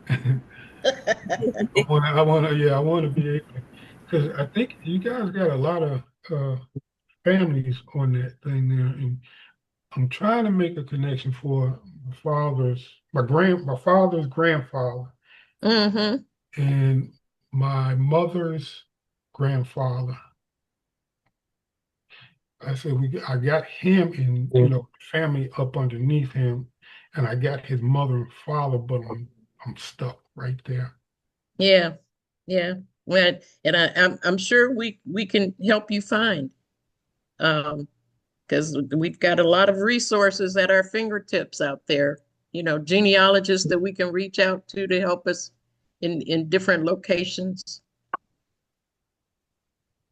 Miranda, did you have a question? It looked like you were going to ask a question earlier. Oh, I noticed that you started a little bit with the Black Pearls of Genealogy, I think. Yes. I just briefly saw on the screen there. Hold on. I'm sorry. I think this is trying to connect to my headset. But basically with the Black Pearls of Genealogy, I saw on the screen where it said text. I think I wrote it down. Full text search, I guess with AI. Yes. Would you be able to go over that briefly? Yeah, very briefly, because I'm still learning how to use it myself. Oh, okay. No problem. But we do have, there's a Freedmen Bureau Friday meeting. Okay. That we have every Friday from 7 until. Dr. Johnson is on that. Yes. It's run by Dr. Viola Murphy. Yes. Shelley Murphy. Okay. Shelley Murphy. Yes. So, but yeah, I mean, we cover a wide range of topics, but like the first hour or two, she runs through how to do research on Family Search's Freedmen Bureau. Okay. Her focus is on the Freedmen Bureau because she's doing a lot of her research for the University of Virginia. Okay. So she's researching very heavily in the entire state of Virginia. Wow. But she shares with us her experience and her knowledge of researching and doing family search records, primarily the Freedmen Bureau records. And we spend time going through and Family Tree Girl. That would be good because I've never actually done any research through the Freedmen Bureau records at all, but I would really like to, especially for Virginia. Oh, honey. you need to come to this meeting. You need to come to this meeting because we got Renata. What's Renata's last name? Yes. Renata Yarbrough is another genealogist. I mean, these are professional genealogists that they've been doing this for years. They do presentations at genealogical conferences, and they talk about different experiences they've had with researching. And in this meeting on Freedmen Bureau Friday, we actually go through and look at specific records. You mentioned you're looking for somebody, and Shelley will actually go through there and start looking. We've got Angela Raji, who focuses on the Indian Territory and the Native American ancestry, um, and things of that nature. So we've got a wide variety of knowledgeable people to cover a lot of that information. And because I've got so much open, I'm having difficulty even sharing. Okay, so this is Friday at what time? Eastern time? It's yes, 7 p.m. Eastern. Oh, okay. So before my What time. I'll do, I see your email address out there, Miranda and Yvonne. Anyone else, if you want a link to that meeting, the first thing they want you to do is register, Okay. because they want to provide security and limit who comes to that meeting. That meeting also is not recorded, so you'll really have to take notes if you Sure. want to. No. Um, we try to stay away from political discussions and things of that nature and focus on genealogy, but sometimes it creeps in.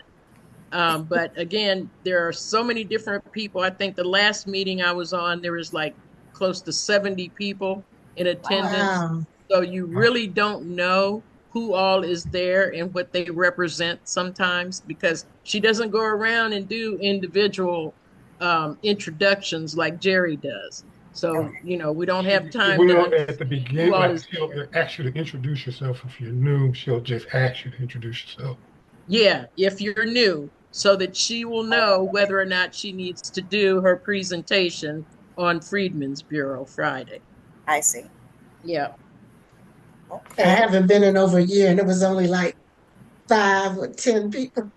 Oh no, this has really grown Oh my over the God. years. It has really grown over the years. So I see some email addresses, and I'll make sure that you all get the link to the registration link.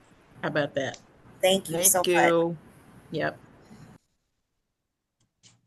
That's every Friday. So if you're not doing anything else on a Friday night, that's the place to be. Right. Well, So now, sometimes you might not get in. I know it was. Look, sometimes they did not get off. It was like my first time, they didn't get off. At midnight, they were still on. Yeah. Oh, yes. And I Yes. had to leave. Yes. I've been on as late as 3 in the morning, because I mean, you've got folks that are DNA experts. I mean, once Shelley gets done with Freedmen's Bureau, there's other people who attend this on a regular basis. They focus on DNA, like John.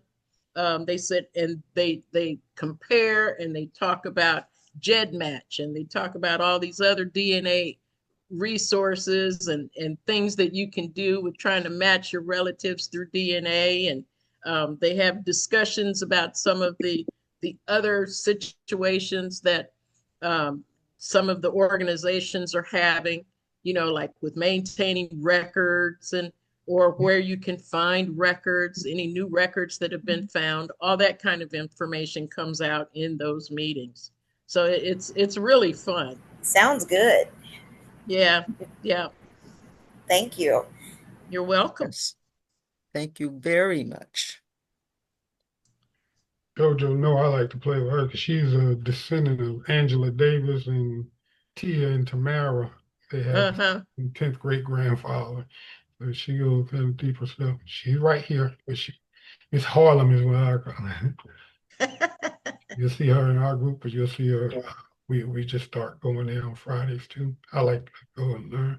I'm more the DNA, but I notice a lot of people, well, just about everybody black that share their DNA with me are from the biggest key was Nigeria. We went over that Thursday in our group about the Nigerian bloodline and or DNA bloodline, and everybody had it. So it didn't matter to me. But I was saying it don't matter with me where you're born.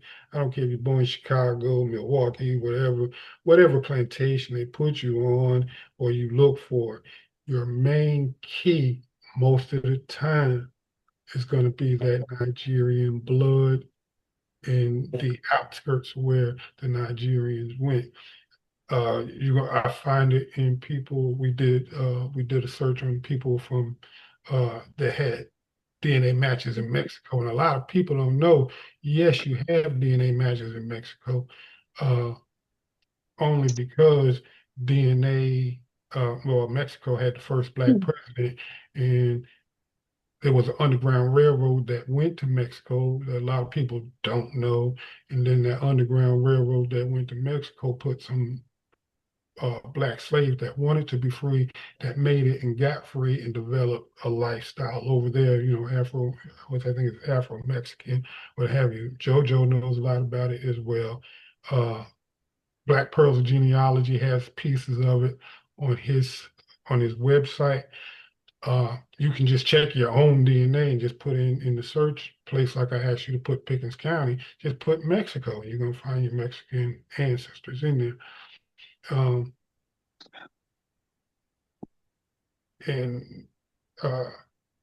excuse me, give me a second.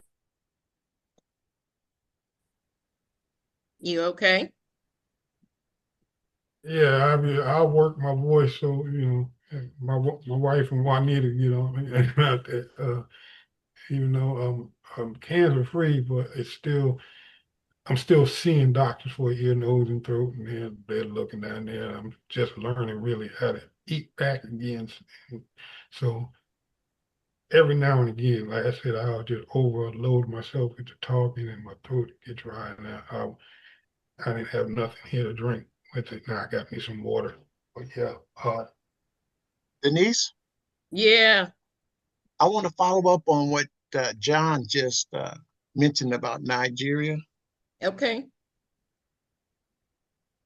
I don't have the exact location of where the story originated, other than it is from Africa. I go to a food bank, during the week, and I met this one lady who is who a black woman who had a T-shirt on. It was one of the T-shirts that I created a few years ago. I mean, a number of years ago for a club that had people from Omaha, Nebraska, who lived in San Diego. So we would fellowship, we interact. So she had this shirt, and I said, "Oh, where'd you get that?" She said, "My husband is from Omaha, Nebraska." So I said, "Well, let me talk to him to share the numbers." So she's 89 and he's 95. So what happened is, um, let me get this straight here to the gallery. So what happened?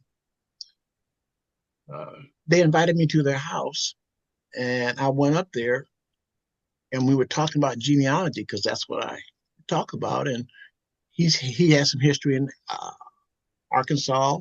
She has history in St. Joe, Missouri. So here's what she said to me while I was talking to him and her. Everyone, here's what she did. She went into her room, and about 10 minutes later, she came out with this document.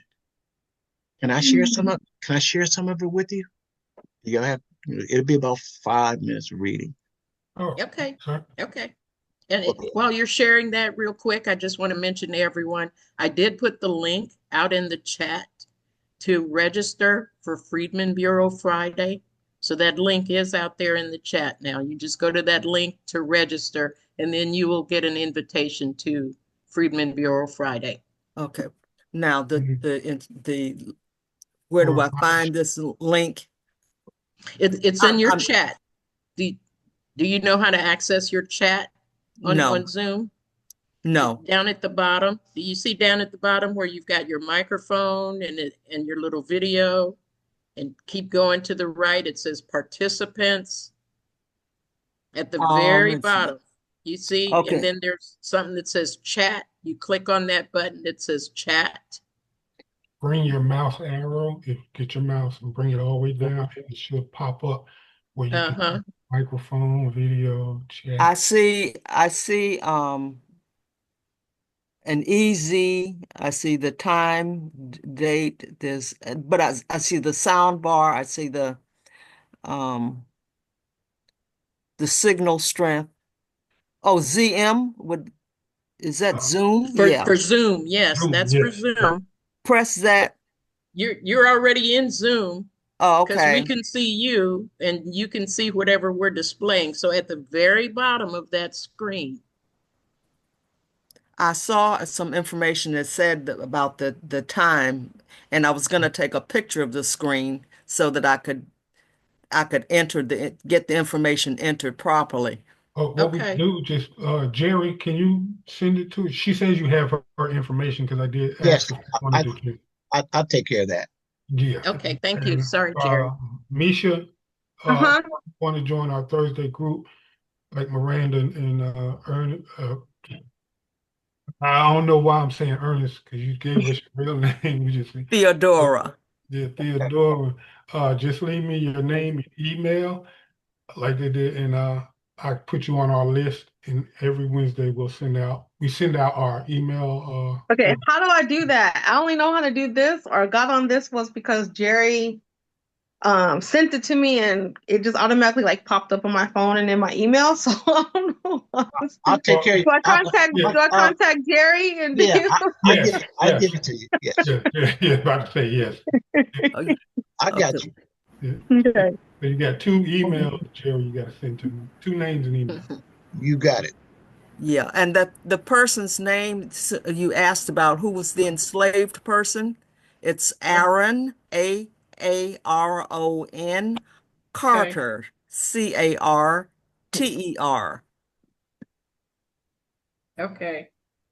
And what was his date of birth, approximate? Oh God, he about 1820-ish. In York County. No, this is my great grandfather. Oh, okay. Okay, I was trying to find. The enslaved person. Okay, I was trying to find. You said you had someone in York County. Oh, that person. I'm not. Um, I'm I'm looking for the last enslaver of Aaron Carter Okay. is a W.J. Nelson, who And did you, have some contact in Coffee County, Georgia, and to be listed as an employer of Aaron Carter in 1870.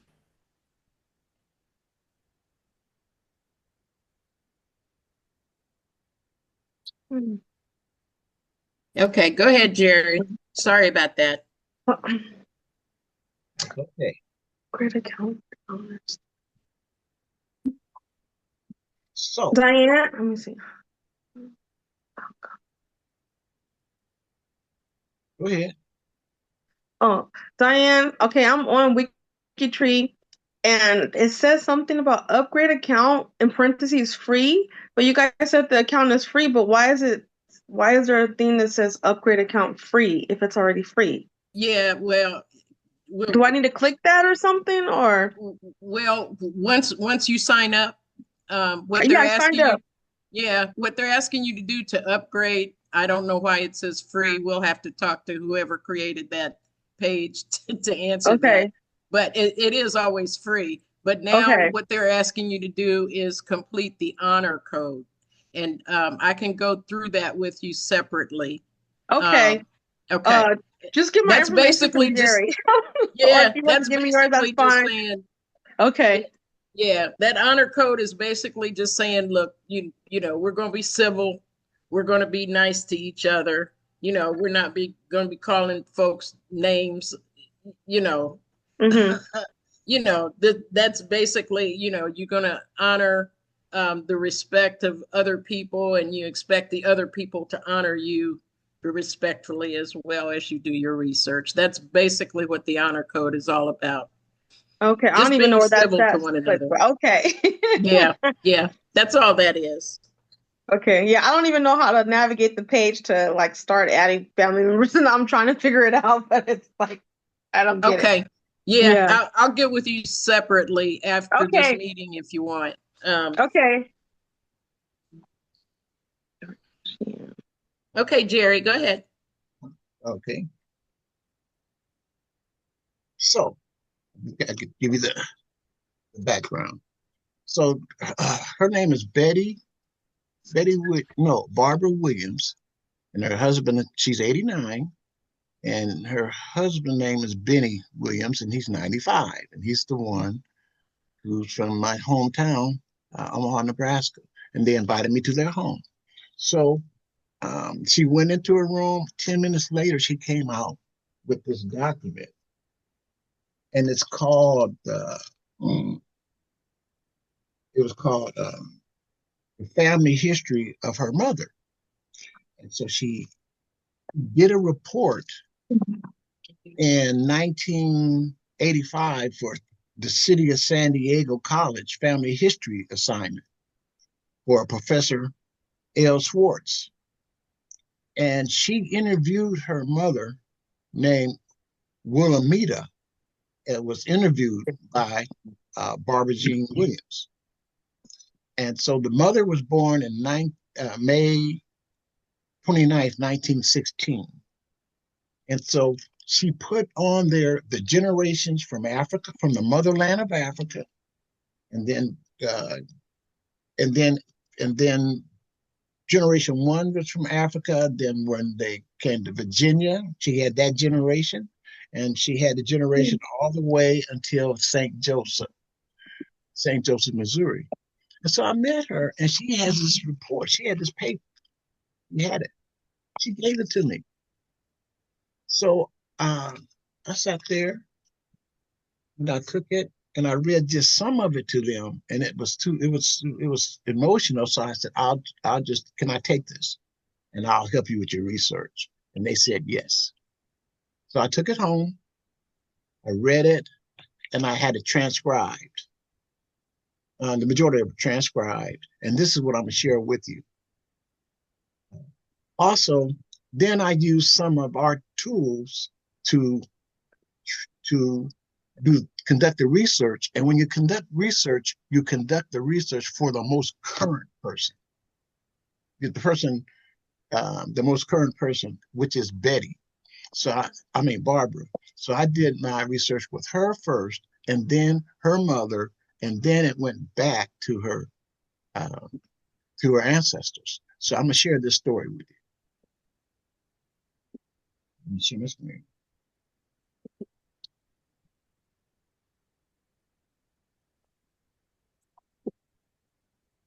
And I'll make it larger for you.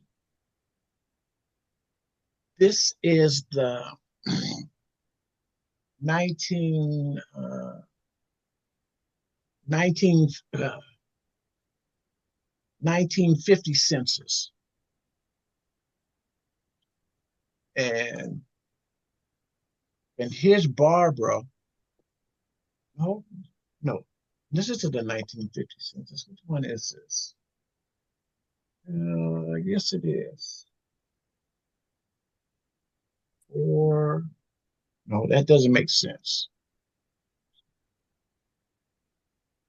This is the, well, we'll get it. I'll get, I had it into the records. The 1950, this is the night. She's 4 years old on this census. Here she is, Barbara Smith, right here. And here's the woman, Willamane Smith. She's 23 years old. So this must be the 1930s, the 40 census. But anyway, let me finish. Let me keep going. So I did my research and I got the mother, and I'm just showing I got some of the documents first. And here she is again. And now she's how old is she now? Barbara Smith is 4 years old. But then we go, here's the Here's the history. Family history of her mother, and here's her name. Wilhelmina Dorothy Scott Gall Ford Smith, born May 29th, 1960. She got a B plus on it by Barbara Williams, and for this professor Schwartz. And I asked her, why'd you get a B plus on it? And she asked the professor, and she said, the professor said because she didn't have very much information about herself in it. So she got a B plus, close to an A. And this is 1985 that she did this report for this professor about her family history of her mother. So the family history of my mother. Now it gets pretty deep as we start into it, and please follow along with me. Can you all see this pretty clear? Yes. Mhm. Yes. The story of my family roots was told to me by my great great aunt Lucille in the St. Joseph, Missouri, in St. Joseph, Missouri. And now here's the name. Minskawita. Can you pronounce that name? Rita. Okay, Minskawita was from the motherland of Africa. Here's her story. While she was out picking wild berries one day, she looked up and saw 6 African men and several white men coming towards her. She dropped her basket.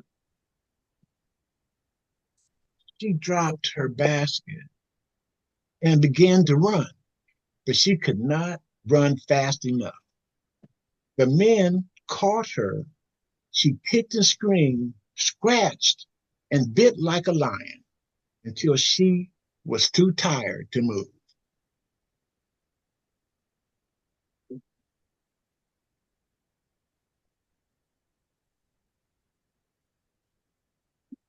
They tied her hands behind her, put her arm brace around her neck and arms on her legs. They captured 9 people in all, 5 women, 2 of whom were pregnant, 1 small boy, about 8 years old, and 3 young bucks, all in arms. 2 of the white men snatched Minskawita and chained her behind the wrists of the women. They walked for miles and miles before one of the African men told them to stop and rest. They sat under a large tree. A white man gave them some water and very little food, after which an African man told them to get up, and they walked for about 5 hours before coming to a clearing before they could see a large cage, Africans in it. Women were chained in a separate part away from the men. Minnesquita began to cry, and one of the women told her to save her strength, that crying would not do her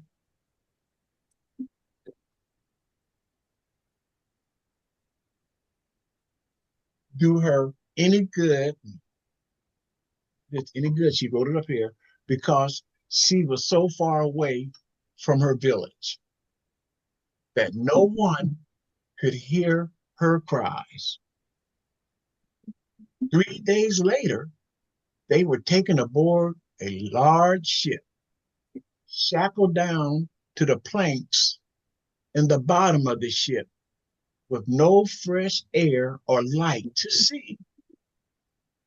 Her great great-great-grandmother, Menisquita, and others were frightened. There was groaning, crying, sickness, and dying among the people.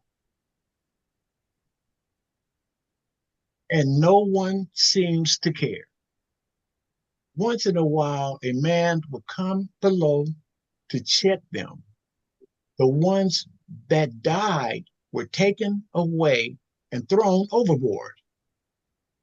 The ones that were left down into the hellhole would pray to Ali that they would be the next to die rather than become a slave.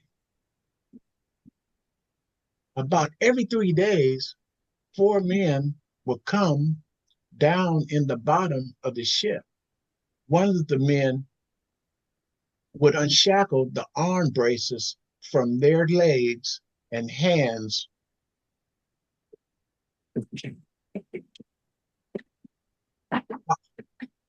while the other men stood at the top deck with a rifle trained on the slaves as they scrambled to the top.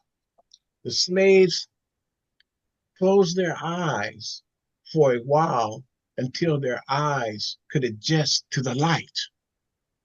2 white men threw water on the Africans and told them to wash their funky bodies. After they washed, the slaves looked around. All they could see was water for miles, all on all sides. Some of the slaves jumped overboard into the shark-infested waters, and all that could be heard were their cries and hollers for Ali to help them. The captain screamed, "Put them niggers back in the hole," and chained their asses up. Later on that night, 3 white men came down to the hole and began to unchain some of the women for their pleasures. Menisquita was taken to the captain's cabin and given soap and water.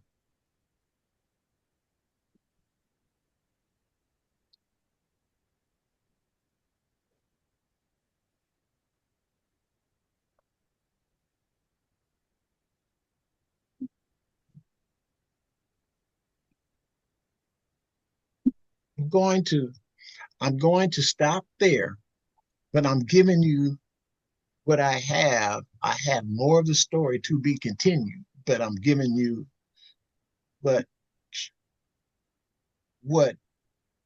she shared with me. And that's a verbal account. And I use the names, and that's the documents that you saw to do my research on Barbara and her mother. But her fourth great grandmother, that was the story about her. And she got this information from her aunt. So I just want to lay that out. You mentioned it about Africa. Now I'm sharing a story. And this is what happens of us being the messenger, God being the source. And this woman thought enough to give me that document. And I'm sharing it with you. And there's more to it that I will once I get it totally translated, I will share the rest of the story. Thank you, Brother Jeff. Any questions? I do. Go ahead. So where did she wind up? You said Virginia? Pardon me? Say it again. What did you say? The African that was on that ship, that's her fourth great grandmother. Where did she wind up? In Virginia? Yes. Okay. And I have let me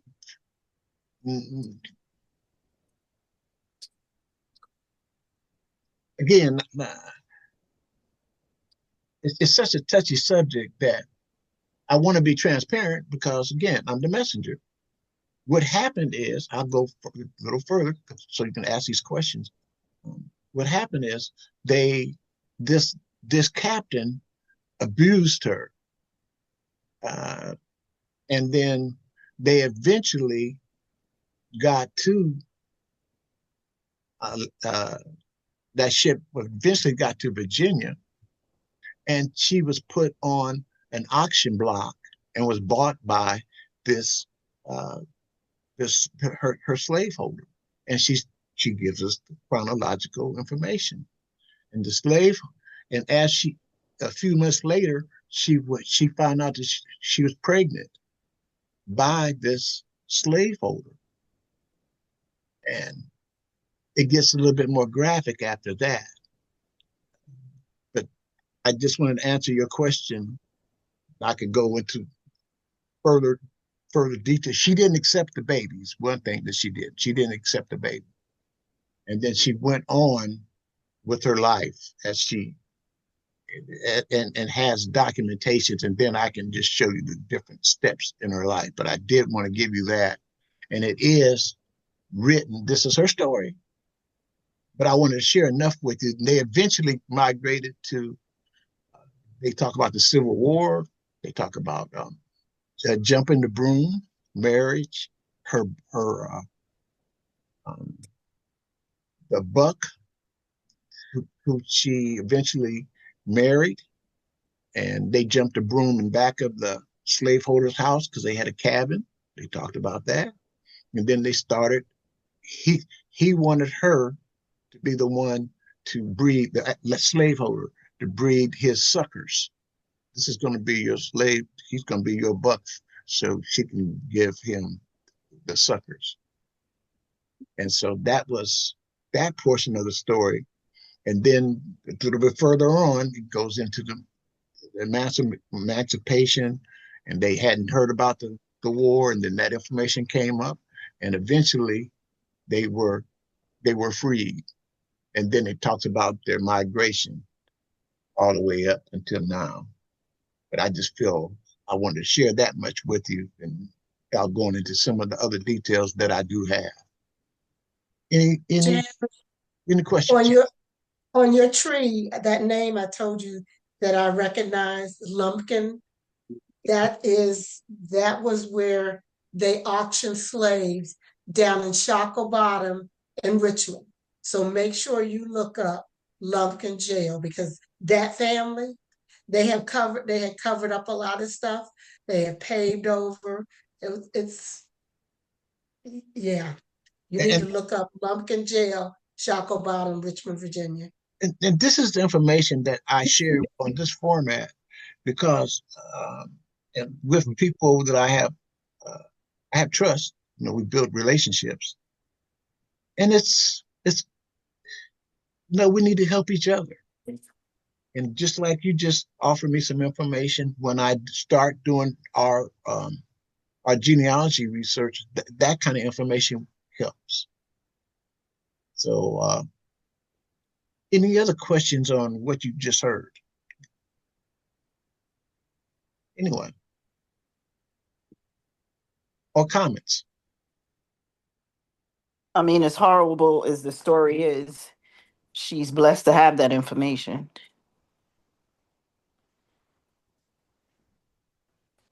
And I agree. And I did put the genealogy component to it, the research. That's why I showed you those census records that I had to, to start reconstructing the information from her, and then working myself back with the records. But the story has been told, and I just wanted to share that with you because the way this world is now, you just have to do do God's work immediately. Immediately. And sharing this information with you was something that was on my heart to share with you, and especially after John shared his information and Nigeria and all that. This was the time to share it with you, on our platform. Thank you so much. And I'll be following up by our next meeting. I have more information for you, and I'll have it in a form that you can read. Go ahead, Miranda. I just wanted to ask real quick. Wanted to make sure I heard you correctly. So the letter that you started to read, that information came about because you said something about a T-shirt that you created that a young woman was wearing, or a lady was wearing. Right. Come to find out, her husband is from your hometown. My hometown. Wow. Oh my goodness. What a coincidence! And then I'm having the best time with them. I have pictures of all of them, and just being cordial. But this is how, see, God trusts certain people with certain information. He just doesn't.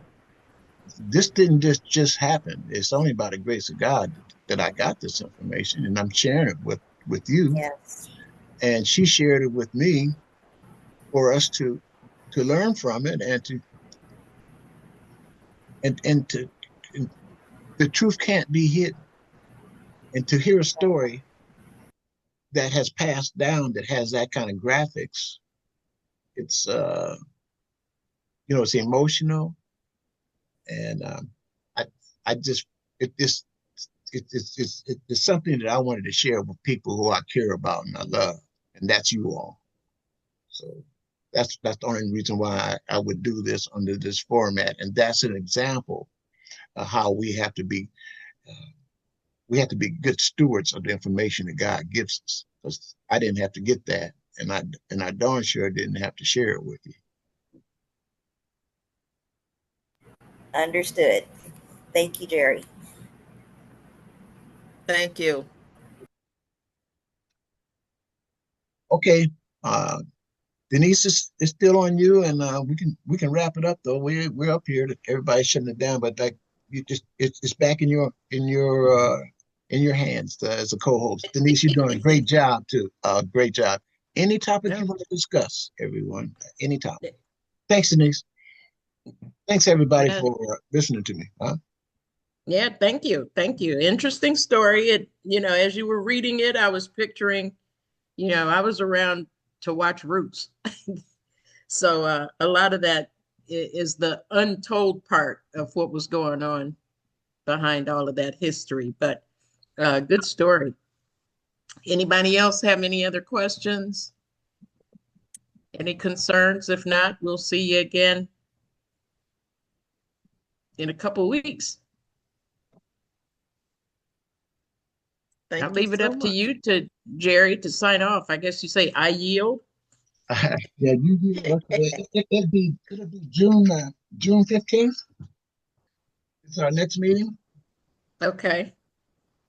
And I appreciate some closing comments from Miranda, Jojo, Denise, Maisha, and Theodora.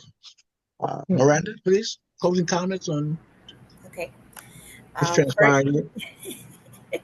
First, I just want to say thank you very much. I don't get on as often as I'd like to, but when I do, it's always a pleasure. And I thank everyone here for the information. It's always great meeting like-minded individuals who love genealogy and like sharing genealogy. It means a lot. So thank you. Thank you, Miranda. Jojo, closing comments? Has she spoken yet, Denise?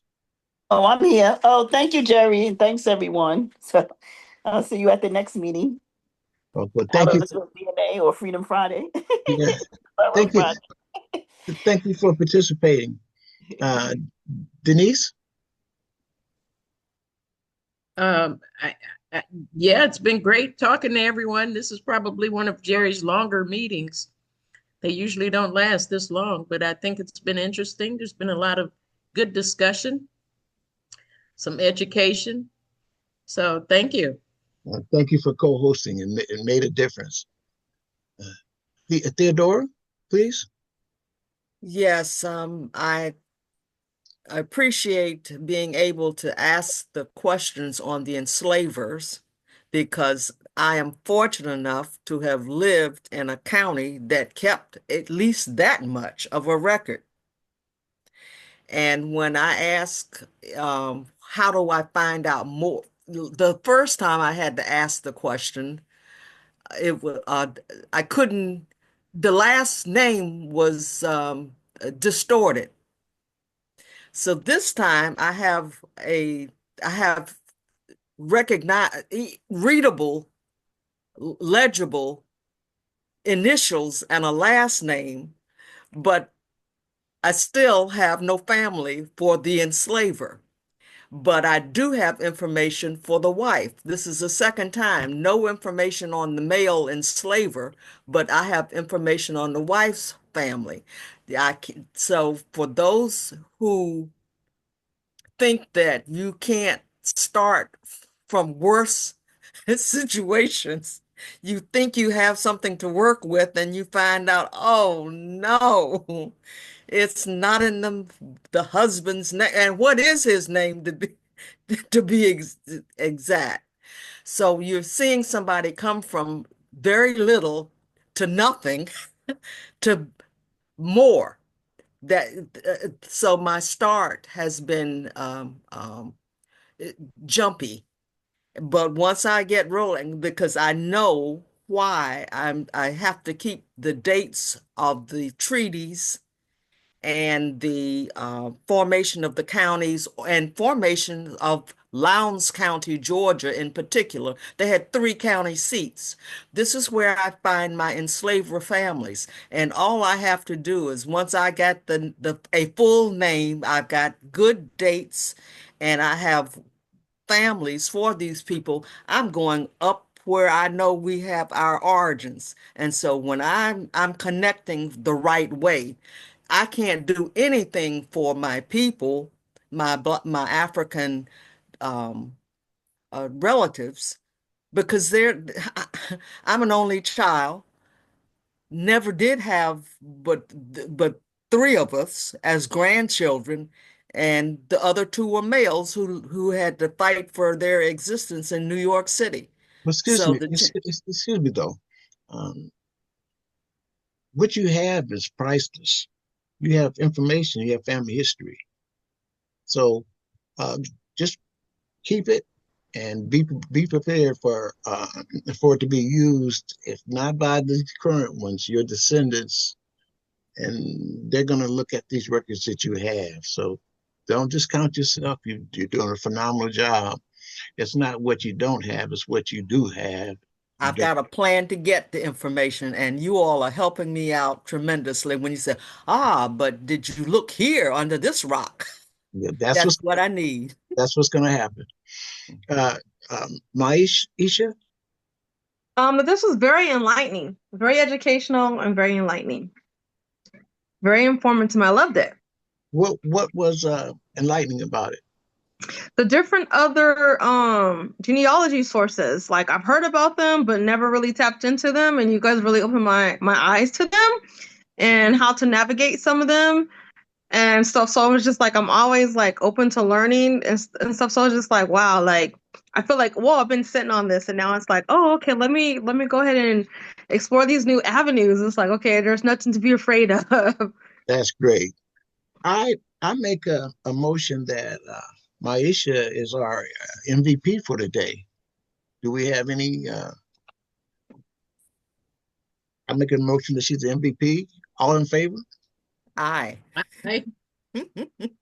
You are officially the MVP for this meeting. Oh, thank you. Right, congratulations. So it's all good. It's all God. Everyone, enjoy the rest of your evening, and pray you have a safe week. And let's get together again in a couple of weeks, huh? Okay. All right. All righty. Mhm. Sounds good. All Thank right. you. Good Thank night. you. Good night, Good night, everyone. all. Good night. Bye-bye. Bye-bye.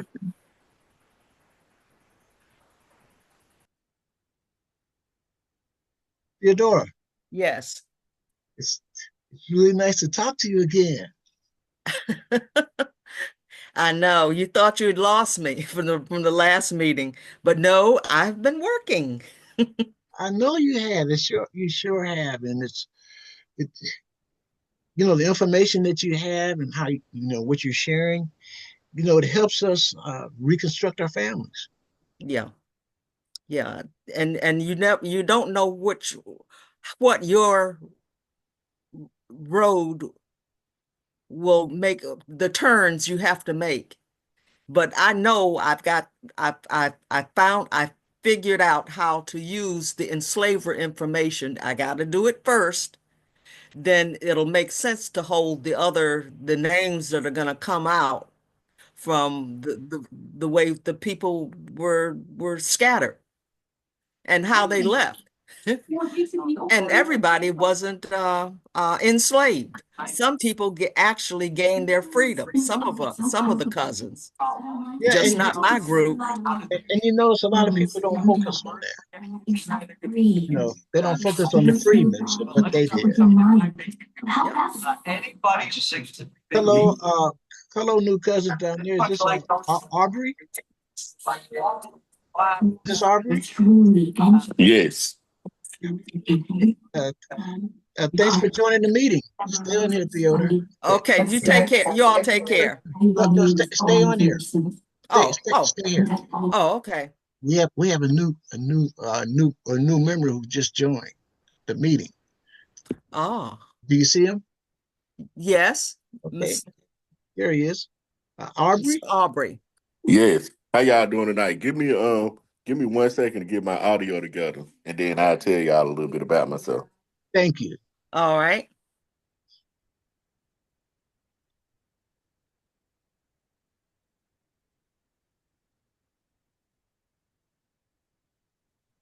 Theodora, what city do you live in? Silver Spring, Maryland. Okay. 2 words. Yeah. And I cannot find the spring that is silver. I don't know if it ever existed. And it was only one. Yeah. Well, it's good your husband helped you out. That was nice of him to help you with this. Get set up today. He remembered the very first time we had the Zoom meeting, and it took 3 hours. And this was in my house. Then the next time we had a conference, I was at my daughter's condo, and that was 3 hours. So when he knows that I have a Zoom meeting, he knows it's about business. Sure, And it's about business. yep. And so he knows that when I say I have to prepare for the Zoom meeting, he knows what I'm doing when I shut the curtains. Yeah, yeah. And then we come in and we get together and just share our information and reconstruct our family. Yeah. But it was just amazing when I first got into contact with Diane, and this was about 15 or so years ago. And when I realized about 10 or 12 of those names that were DNA cousins of mine that I never would have known, but through her, because she was able to say, this is relationship to Nelson, this is a relationship to Moss. That was at her expertise then. And then she introduced me to one of her cousins who is McNeil. I forget his first name, but he has published several books through Ancestry, and he talked to me. He actually attended Savannah State College and did his work with the ministry and with music, but he was developing to publish his genealogy. Well, it just so happened, I asked about the Maxwells, how did we get the name? So he says, well, there are some Maxwells, a lot of them, that lived in this area in North Carolina. And so I actually had him take me to see this river, the Haw River, Cape Fear River. And I got a feel for why I have to stick to the rivers, location, location, location. And sure enough, the grandson of the original owner came out of Middlesex, Virginia, and he was a Baptist preacher that was one of many that kept something going in Virginia as long as they preached. So he was literally about ready to be killed. So the group of them came to the cheap and free lands south. And one of the last places they stopped was near the Cape Fear River. And this McNeil showed me where the direction for where the old homestead was, the plantation that was still left. The last living descendant had this place. And so I took a ride by it. I found it by myself. I had the highway system. And I took pictures of it. And that person had a disagreement with the county for cutting across what was it? It's one of those in order to get your It's an easement. your property I understand what it is. acknowledged as being one of the historical sites. She had a disagreement with the organization, and she took down the sign saying, this is one of the historical sites for this county. But all I wanted was a picture of the spot of land. Well, thanks for sharing that story. Yep. So this is how that got me hooked 14, 15 years ago. And I've never really left it alone because I knew this is not passed down. It's sometimes the story of your origin is lost. All we had left when it got to me was that your people came from Virginia. Well, with DNA, we are reconstructing our family. And I know we walked. Aubrey, thank you for joining in. Give us an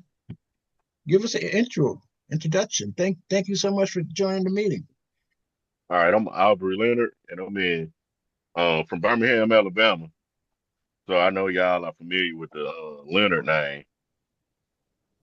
And my grandfather was actually Matthew Leonard, the guy that received the Medal of Honor. And so I got into this because, of course, if anybody know, he passed away in the Vietnam War. So he passed away by him being the head of the household. That kind of, well, when I grew up, I ain't see us around a lot of Leonard side of the family. You know what I'm saying? But I know it's a lot of us out there. So I just been trying to get connected with that side of my family, and I seen the effects of, um, you know, he died in Vietnam, so I ain't never meet him. I put it like that. And then I seen the effects of that loss to the family. Like a lot of people say, they see people out here that get better honors. Those are people that are still alive. You know what I'm saying? So they still get the benefits of being around their family. I seen the effect of that family member being missing. So, of course, I want to learn a lot about the family. I'm also exploring all sides of my family. That's my mom's side of the family, I'm exploring my dad's side of the family, and I'm just going off into the trees as much as I can and get as much information. And then the other reason I've been wanting to do this, like I said, I never seen in Atlanta. So if I'm close to you and we related somehow, I'm gonna be in your face. You know what I'm saying? I'm gonna come Yeah. back. I want to hear stories about your family, stuff like that, not just on Zoom because I'm a face-to-face person as well. So yeah, and I've been pretty deep into our family tree. But that's how I actually ended up here. Um, I was on Ancestry, and a couple of people trees matched, and this my phone number called me. And you know how sometimes you get lost in the sauce. A year later, you finally call that person. Hey, then you get a story. You find out you're really closer related than what you know. So I'm just here trying to get all the knowledge and see where the trees go. Look at some of my cousins and just go from there. Yeah. Well, that's good. What have you learned from your research so far uh, that led you to join our meeting? Um, well, it confirms some stuff that I know. Leonard's left Alabama and they went to either Chicago, Pennsylvania. Um, some of them went to Cleveland, and some of them went to New York. And that may not be all of the places, but that's stuff that I heard from my grandmother growing up. Now, what I didn't know was how we spread across Alabama and Mississippi. Like seeing the places that Leonard's have touched in Alabama and Mississippi. Now they got a lot of my interest in. I'm trying to learn more about that because I know they get closer to the origin. I know they do. Who matches you the closest with your DNA matches? That when you did your Um, DNA matches, I who haven't who I matches haven't you went the that deep closest? yet. I actually need to submit my DNA again Pardon me. because I've been basing it off other family members' DNA. How long have you been on Say Ancestry? that again. How long have you been on Ancestry? How long have you been on I've been Ancestry? about a year and a half. Okay. Do you have anybody, a mentor or somebody who's working with you who has a little bit more experience as a researcher? No, I don't have anybody doing deep research, but I do know like I can do a lot of research myself. Like some of the stuff, because I kind of do it for a living. So um, I get led down a lot of rabbit holes, like researching people and stuff for that situation. And another thing I do is I don't know if anyone familiar with this, but um, I do GIS and computer programming. And so what GIS is, it stands for Graphical Information System. So I deal with a lot of maps. So like I can access old maps. I can compare old maps to what has been drawn up now. So I've been doing a lot of research about places as well because That's I good. want to go to some of these places. Uh, I love it. Theodora, do you have a question for him? Um, I am looking at the counties that literally surround the present day I-75 coming from North Georgia into South Georgia. So all of my folk are coming along the Ocmulgee River and the Altamaha River, the major rivers, because that was the mode of transportation.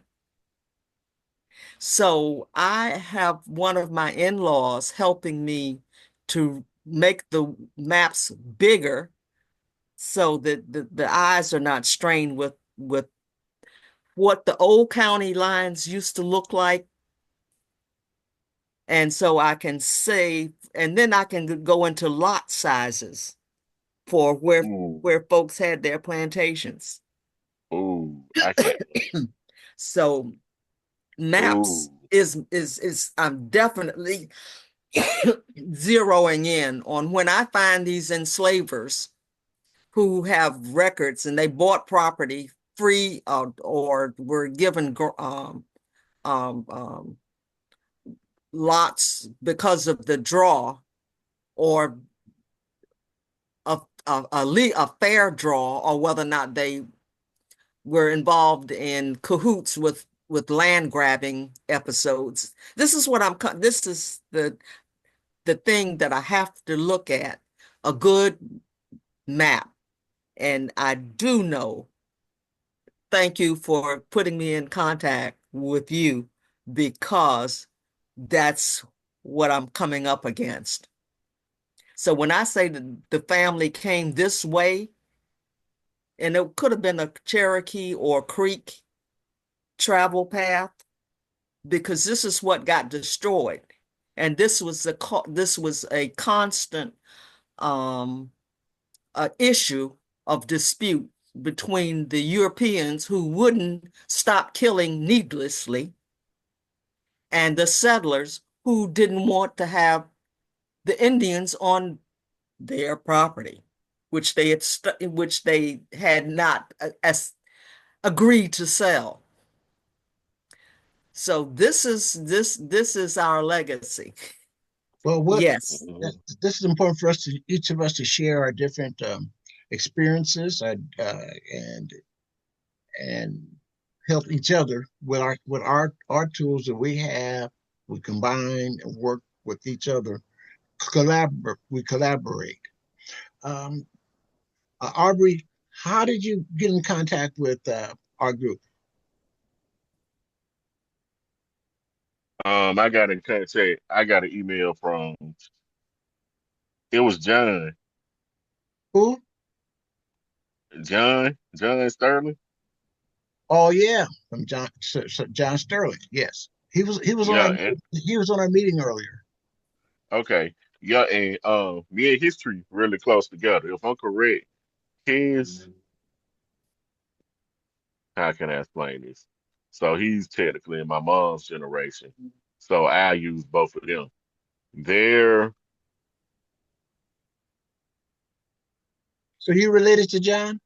yes. Okay. And so if I'm correct, it's my great grandfather and his great grandmother. No, their grandparents were brother Siblings? and sister. Yeah, they were Okay. siblings. I'll put it like that. That's the best way to put it.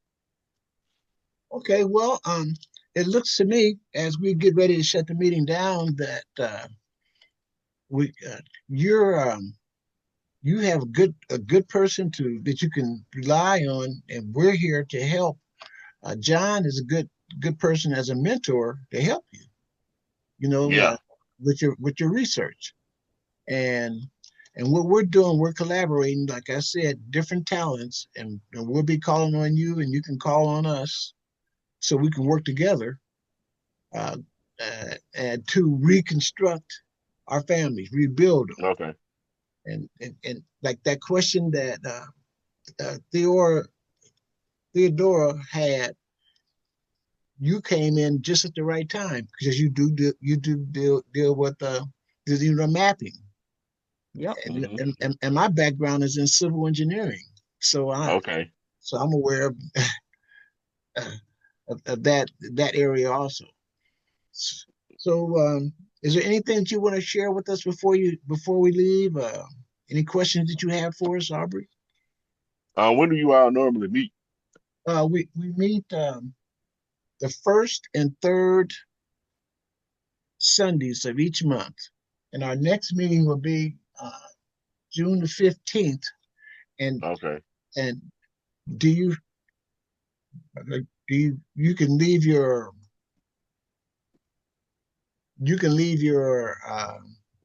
My email. yeah. I And need my email and my phone number. Like y'all feel free, you know what I'm saying, to call me because I got stuff that, y'all can use probably in your personal research. It's like websites and stuff like that. like what? Like websites, like for example, like every county has public maps that you can look at, and you can also go to every county and you can look up a property, and you can most of the time they have previous owners. So I know like those different sites that you can check out. Yeah, we had to do that in Texas with all the different uh, the oil, the mineral rights and the leases for the Hmm. different properties, and we had to go through the different um, real estate county and the different they have they have records land they have the Yeah. GIS and the different records and they're available to the public maps, but some of them you have to pay for, some of them you don't, but like it would what you're doing, um like my beloved Theodore said, anytime you can map it out and get some more know where people are located, then you can know where they were from and you can know where they went. And there's a trail. And what I Yeah. like what she said is about the rivers, Hmm. because my family ancestors, they were right by the Red River. And all the commercial was going from like southern Arkansas down to Louisiana. Their goods back and forth on the Red River. Yep. So the Red River is those were the modes of transportation, just like she said, for major, Yeah. for major movements of our family. Thanks, Aubrey. I got it right there. All right. Do you have any questions for us? Any additional questions for her or myself? No, no, not at all. Just feel free to holler at me if y'all want to, and then I'll be in the next meeting. Okay, What the meeting starts at? What time it starts at? 2 o'clock Pacific Okay. Pacific time. All right. Hey, what have you learned or what have you learned from like Theodora or myself? What have you learned from us just with this brief time that we met? I can tell that y'all spend a lot of time looking into this, so I know I'll be able to get some tips, and I know we link our trees up. You know, I can learn a lot from that. But also, I can see some stories coming my way in the future. Like I like to hear about, the different stories that family members in the past and had. I got some crazy ones, and so I know that I can tell that y'all got a lot of knowledge and a lot of stuff to share. Yeah, thank you so much. And we'll be sending you the recording of this meeting. So I'll get Okay. your email and contact information. And thank you so much for attending. All right. Well, y'all have a Okay, good night. cuz. All right. Uh, Nice to meet y'all. Theodore, you have the closing comments? I'm glad to meet you, Mr. Aubrey. And I'm trying to recollect now. This is not a common name, so I'm going to be flipping some pages. There Hmm. must be an Aubrey somewhere that's coming out of North Carolina or Virginia. Who knows? Yeah. Yep. So, I do follow the Great Wagon Wheel Trail. hmm. All we have to do is all we have to do is connect our DNA. Yep. Yeah. Okay. Thank you so much, everyone, and both of you have a great rest of the day and a safe week. All right. Same Y'all to do the you. same. Same to you all. Same to you all. Next time. Next time. All right. All Good right. night. Good night. June 15th. Yeah. Okay. 3, 5 p.m. Yeah. You're on the East All Coast. right. Uh, Take care. you're on the East Coast. I'm on the West Coast. I know. My granddaughter's over there with you. She's in Sunnyvale. Wow, that's great. Okay. Yep. Take care. Night night. Take care.